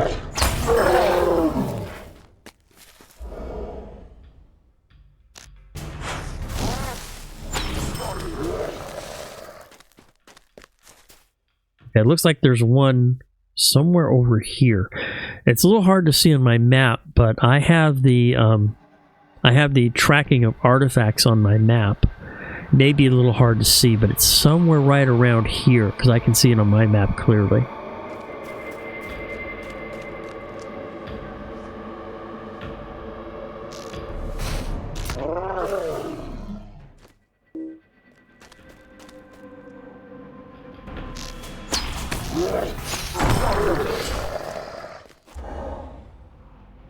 Is it down there? Ah, there it is, down there. Okay. There it is.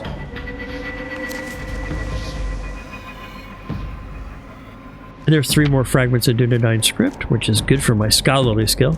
And there's also a unique mob up here that I just like to kill. I don't know if he gives any rewards. It's a worm white. I don't know if there's a quest for it. I haven't found one yet. But I always like to give it a little nudge.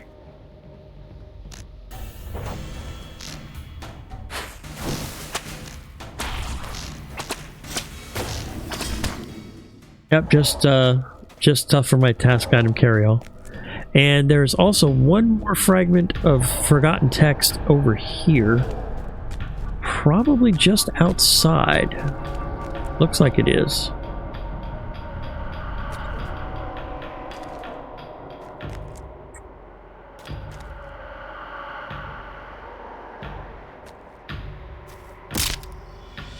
There it is.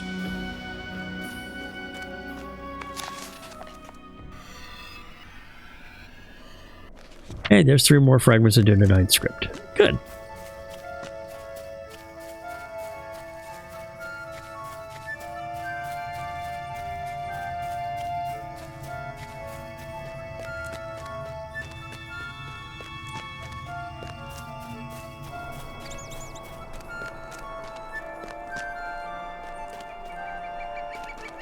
This is gonna hurt. It's gonna hurt. Ow! Ow!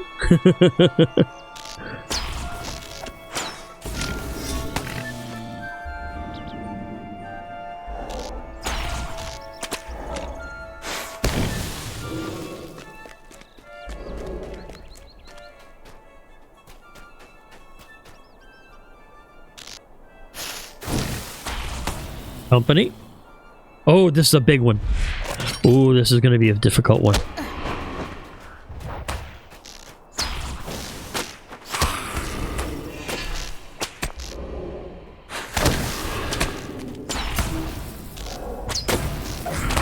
Let's go past him and bring him this way.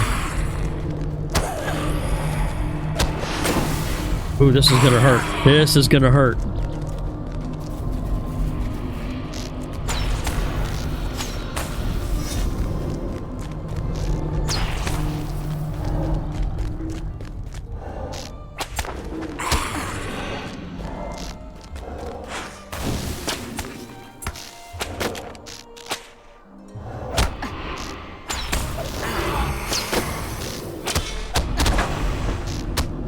Got him! 6 tattered shadows for that bad boy.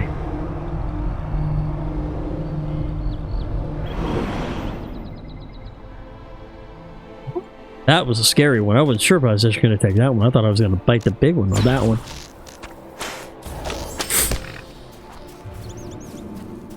And there's the elk. So that's another 600 points, or 700 points of faction.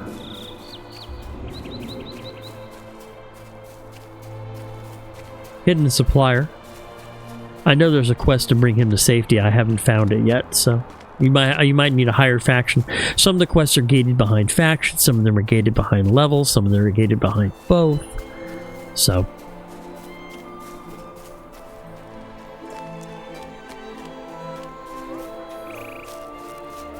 I got the deer. Now over here, if you're also there is a, as I mentioned, there is a deed in Rivendell for the Trollshaws. There is a deed for slaying trolls.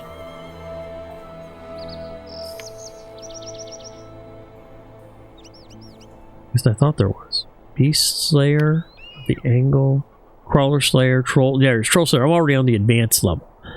I need to kill another 47 trolls, and I'll finish off the troll quest. If I really just want to go ahead and just knock it out, that whole cave is full of them, and they respawn fast. So if you really just want to work on your troll faction, that's the cave to go to, and it's not that far away from Thorinhod. Let me go ahead and turn off my quest real quick. It's right here. Actually, it's not Osthandal, but it's just south of Osthandal. I'm right in front of the cave now, and this horse is Thorinhod, so you can see it's not that far away if you really want to work on your troll faction, or your troll deed, excuse me. It's just right there.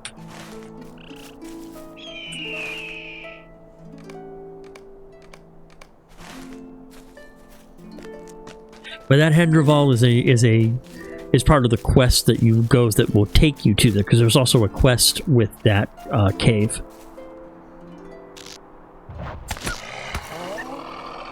I think I need some more of this. Got my bow chant up. And my battle lore up. Okay.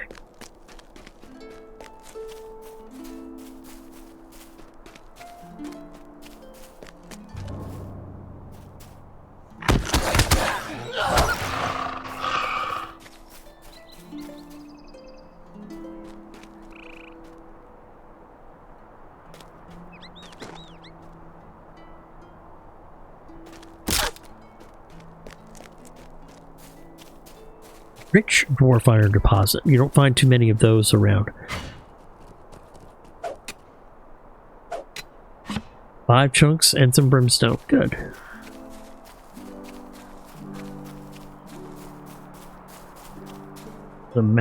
There's a mountain bear. Let's see if I can pick up some more pristine hides for my tailoring.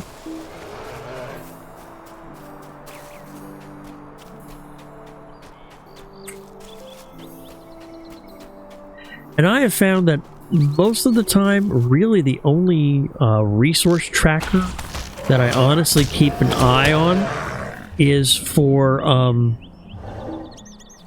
the scholarly stuff, because they are so rare to find. Harbingers of Death. I need to find crawlers in the Brunian Gorges. Okay.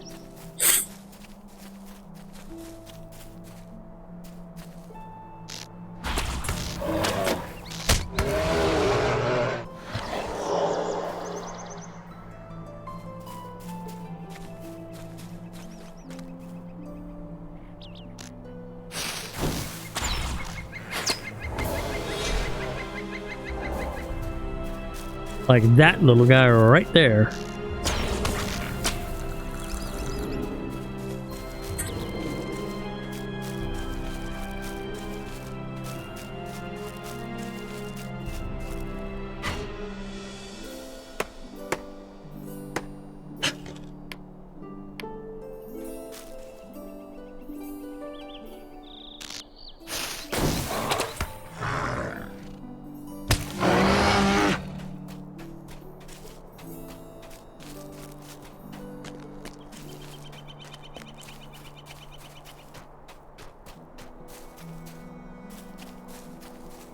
I think I'm probably... No, I'm within the area of getting a quest. Okay. Ah, that's what I'm looking for.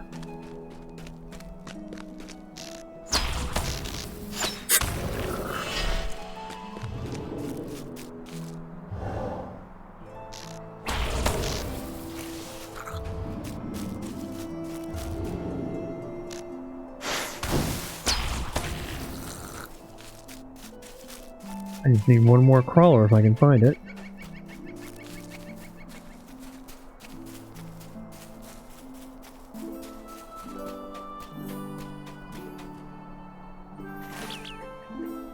Oh, okay. That one leads to the Blooming Fens and the Scout Camp on the High Moors. Okay.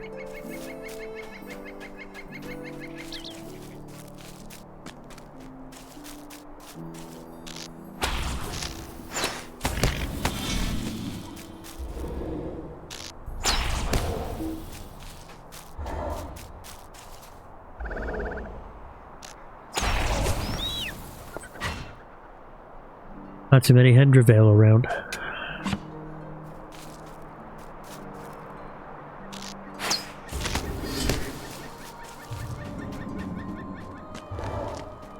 Ooh, a platinum deposit. My jeweler would love that.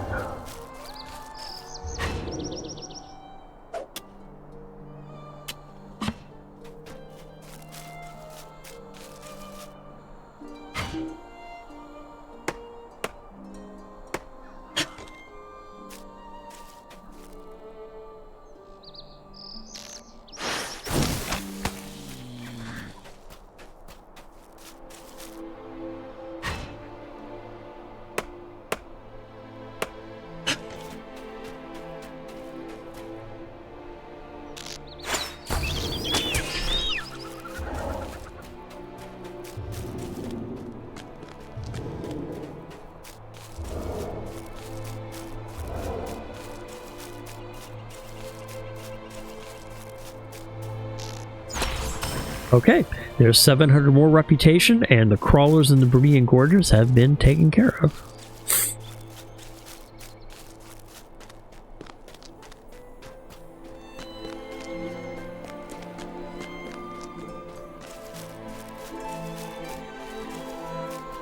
I want to see if I can find one more Hendravale. I'll turn in that quest, and then we'll head to Rivendell and see what trouble I can get into there.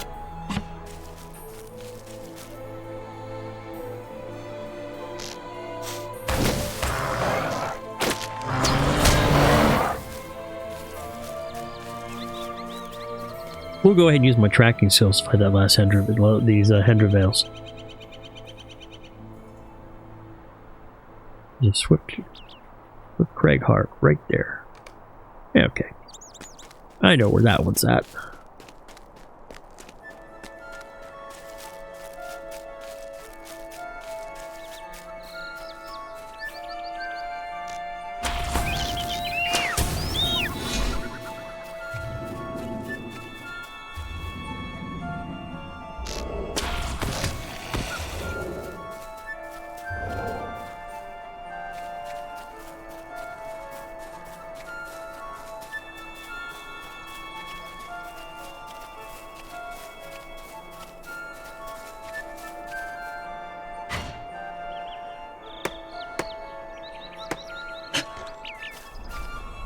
Company. There's somebody hidden. There he is.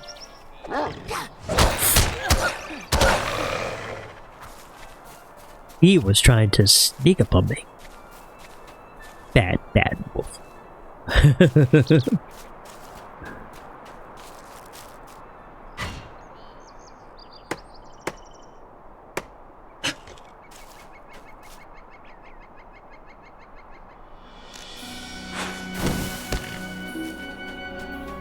Let's see if there's any more Hendravel around.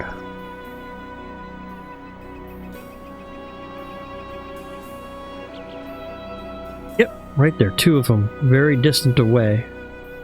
So we'll pick this one, and it's over here.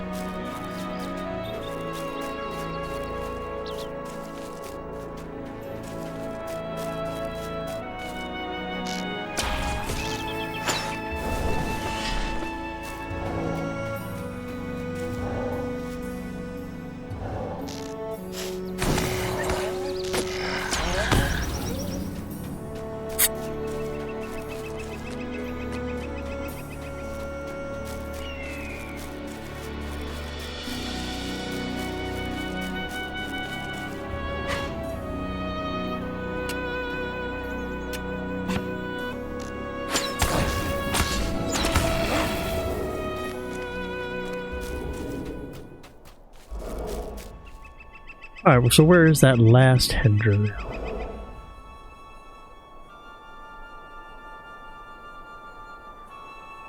Right there. Extremely distant, but that way.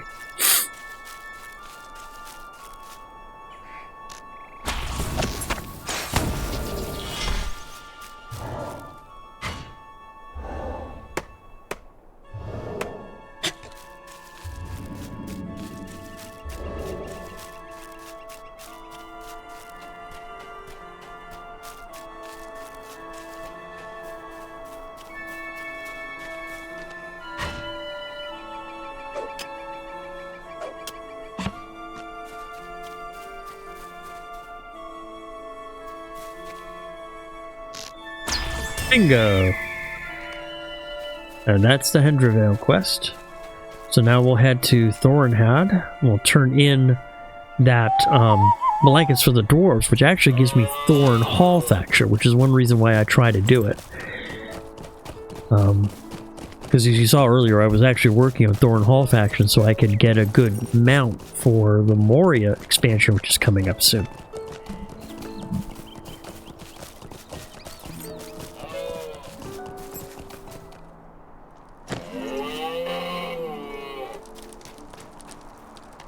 I am at your service. These elves may not feel cool, but our old bones most certainly do. And that's another 700 points for Thorin's Hall, which is going to definitely move me up closer. Gained 3 percentage points. Well, I'm very happy with that. Alright, let me see what other stuff I have here. Oh! Another thing that the trolls give you is Mathams, and Mathams give you faction with the Matham Society, which are the hobbits in Hobbiton and the Shire. So, by killing the trolls here in the Rivendell area, I'm getting faction not only with the Thorin Hall, by taking care of that quest, but also getting it with the Matham Society, all just by hunting in the Rivendells. So it's very, very important to do that. Like I said, faction is easy to get if you know where to look. There's 90 and now I am an ally to the Matham Society.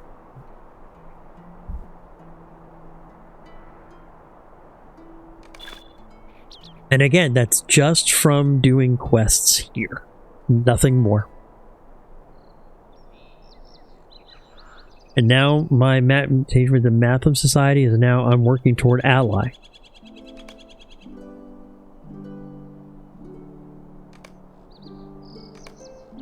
And that's an extra 15 LOTRO points. 15 LOTRO points. And it all adds up. Just from doing quests and deeds. And you can get virtue points. You can get LOTRO points. It's very, very handy. And then, of course, I've got this jeweler case, which I'll pass to my jeweler. But I have a tailor case. Let me see what I got. Superb hunter's shoes. Okay.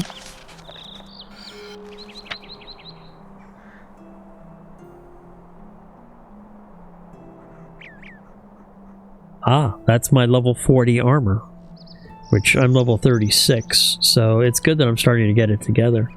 There's level 38 armor to get, but I really don't need it. It's not that much of an advantage over the current armor I currently have. So I'm just going to go ahead and let it sit for now.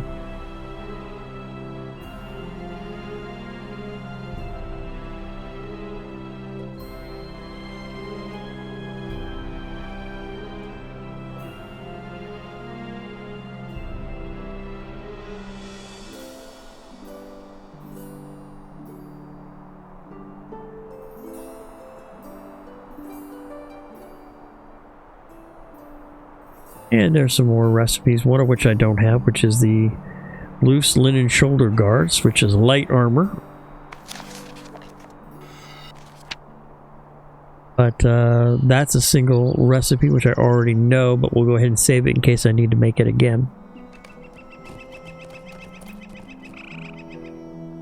That one I already know, so I can sell that, and that I already know, so I can sell that.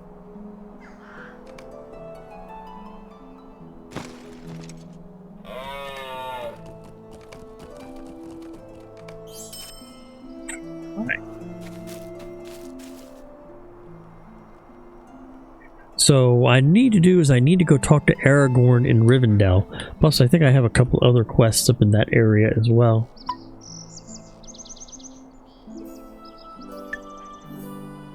Four-Tooth Dagger. So let's head back to Rivendell.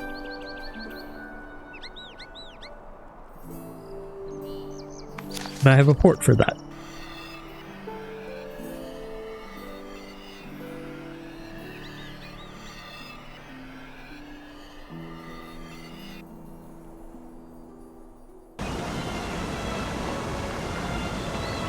Now I know Aragorn is over in the guest house, so we're going to head over there first.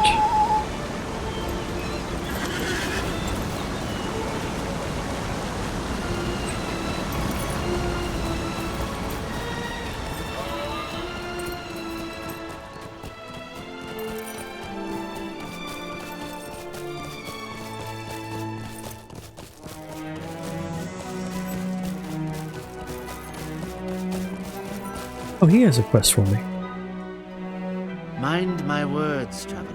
Oh, that one's going to take me all the way back to the last bridge. I will do that quest because it is faction for Rivendell, but not quite yet. I want to head over here to the guest house and talk to Aragorn because that's book 3, chapter 7. That's part of the epic quest series, and I try to prioritize those quests over everything else.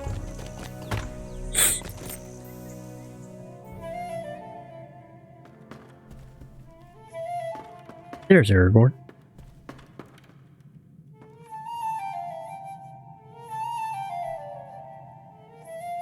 I thank you for this news. Oh, that I could be there to aid in those matters. But it would seem my fate lies to the south and not the north. I will compose a message for Halbarad and ask Master Elrond if one of the elves could carry to Esledin. You have done enough, and you have my thanks. For now, take what ease you can here in Rivendell. So there's a snakeskin locket. 3 vitality, but 114 resistance rating. Resistance rating is a little hard to come by, and it might actually help with the the ring wraiths. Thinker's Shoes, which is light armor. Duradale, which is medium armor, but it's not that big a deal. And Rendale. So we'll grab the snakeskin locket, because I can probably find a use for that. And that's Rangers of Esladin, which I'm still working on their faction as well. Welcome to Rivendell. Book 4. The Troubles of Rivendell. I understand you have returned to Rivendell, where you spent so much of your time recovering from wounds suffered long ago. For you, this truly must be the last homely house east of the sea. By the way, for those of you who are not aware, the opening instance for elves has you take place in a battle many years ago, and you fall wounded at the hands of the Witch King, and you actually lay at the House of Rest in Rivendell for 1,000 years, recovering from your wounds. I hope the waters of the ford have calmed since our passage. We left them in turmoil. I fear the cause of these troubles is not yet concluded. Lord Elrond should be given news of your return. You will find him in his library on the upper floor of the last homely house to the northeast. And he has some other quests for me. A momentous decision. Greetings. That one is going to be a bit later, but I will be coming back for that one. We're just going to take this quest that I have right now, and we're going to head into Rivendell.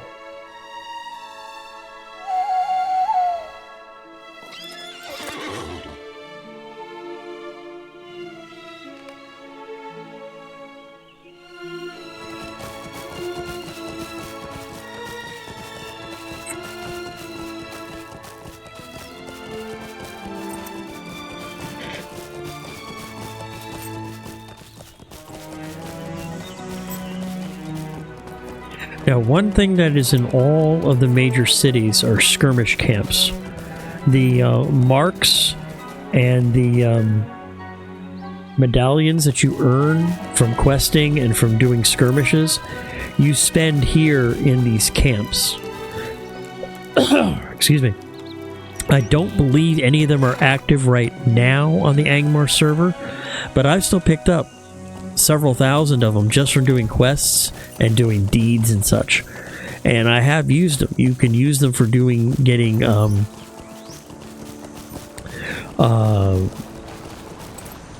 experience. Like, for instance, I use a lot of them right now. The only reason why I have half of my toward proficiency of my master, because I have none of the supplies for it, is due to the fact that I've got these Master Tailor coins, and every couple of days I can do it, and I gain 43 experience, and it adds up over time.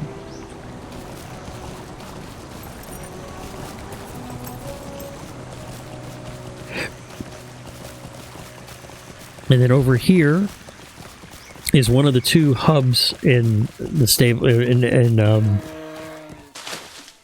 Rivendell, where you can pick up mounts. Your standard stable master and your far-reaching stables are here. Bingo and his badges are for sale here. By the way, the old Rattlepack and Burt Bartleby are in just about every major or even some of the minor questing hubs. So if you lose track of where you are in the Bingo Boffin quest series, you can always ask him where to find Bingo this week, and he'll tell you. Information for you that may be of use. You'll find Bingo in the Hall of Fire, located in the last homely house in Rivendell. So if you ever lose track of the quest, just find a Burt Bartleby and old Rattlebacks, and he'll tell you where exactly to find him.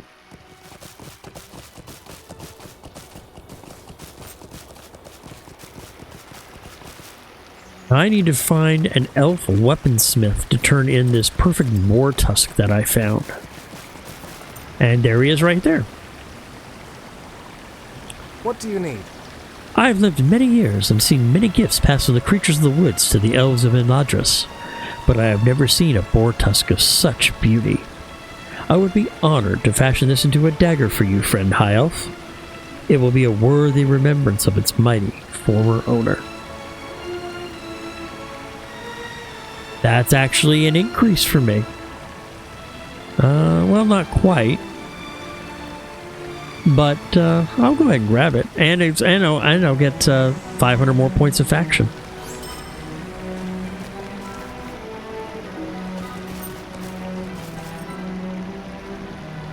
We'll go ahead and put it down here for right now. I'll figure it out later. Let's go ahead and make sure I don't have any other... Nope, we're on book 4, chapter 1.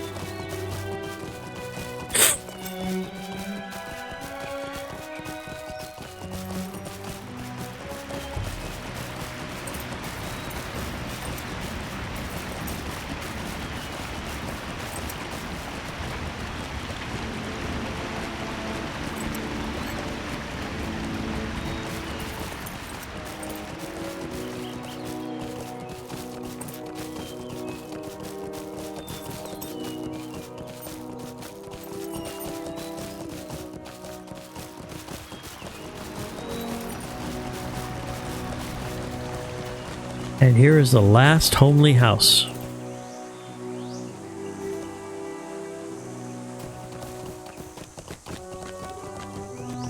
And there's another smaller stable master if you need it.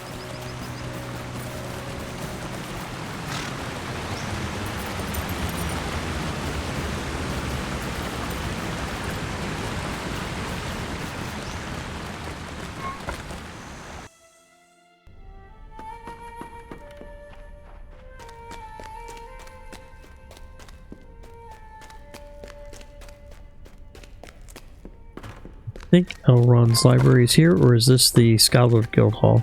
That's the Scholars Guild Hall. So Elrond's library must be on the 3rd floor then.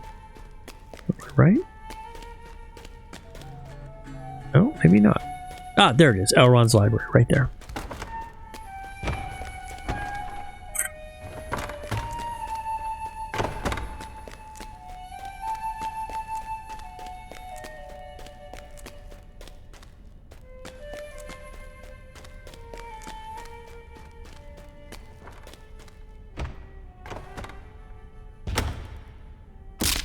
A strange fate brings you hither. The path you took to my doorstep is perilous, but not more perilous than the road that brought you here to the end of the Second Age. Danger is all too common even in these later days. If you will consent to lend us your aid once more, it will not be the least of your challenges.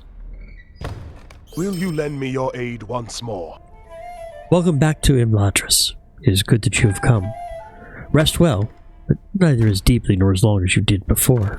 We have need of your skills, for there is evil beyond the veil.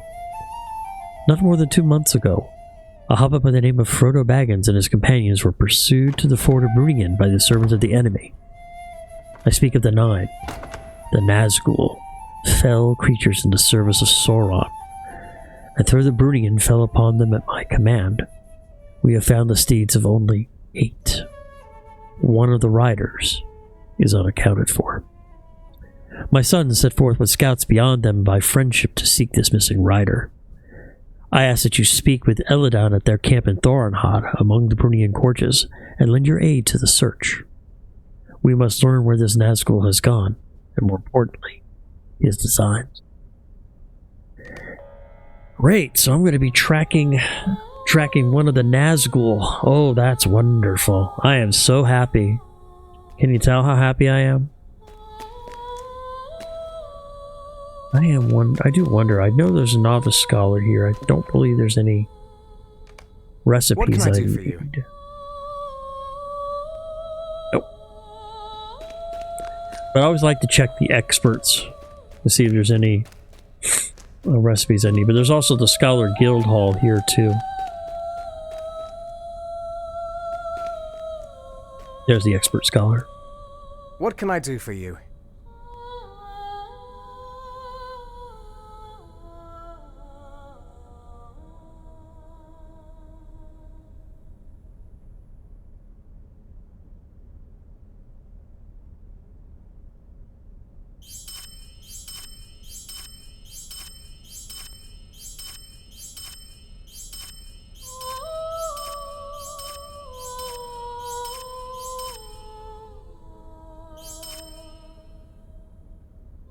Use all these real quick.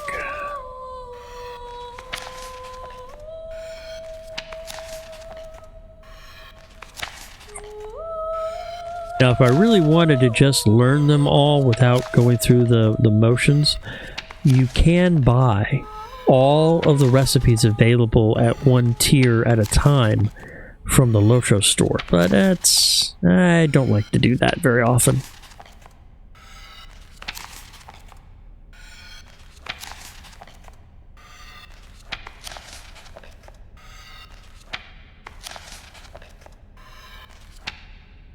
Okay. So now let's head. I've got to talk to Elrond at Thornhod, so I can actually port back to Thornhod.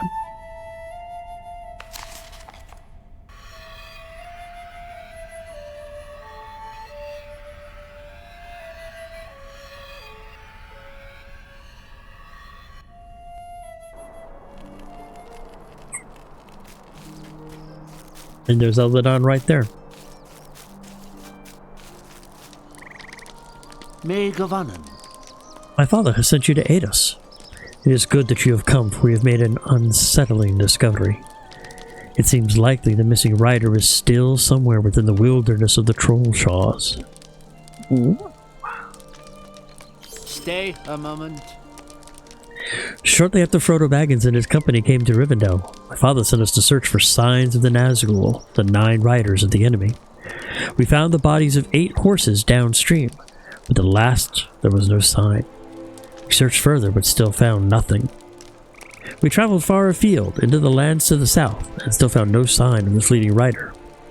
Only on our return journey did we find something. Hoofprints in the South Trollshaws, far south of the road. There are many narrow valleys in that region, and the Nazgul might lie there, sheltered from prying eyes, waiting for his time to strike.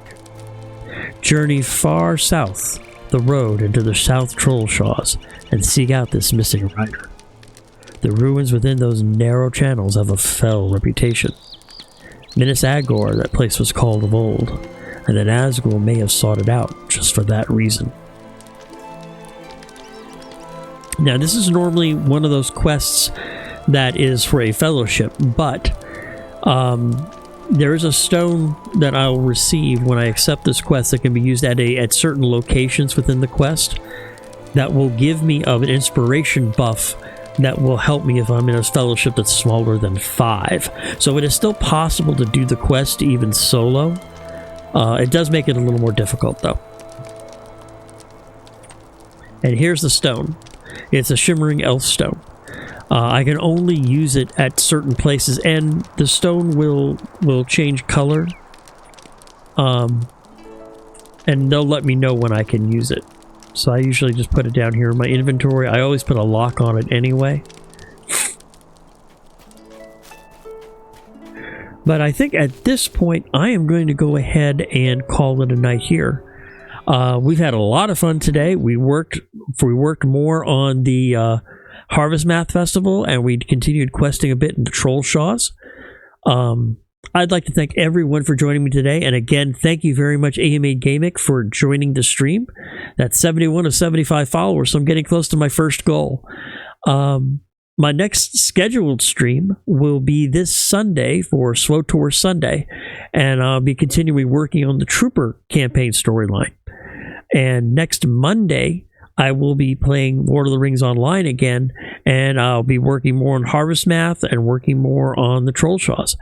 I'll probably do some stuff offline because I want to move the Harvestmath Festival forward, but I don't think you guys want to watch every stream, me doing this every day for 15 days. So I'll do some of the stuff behind the scenes for the next few days, and that'll move that quest along a bit.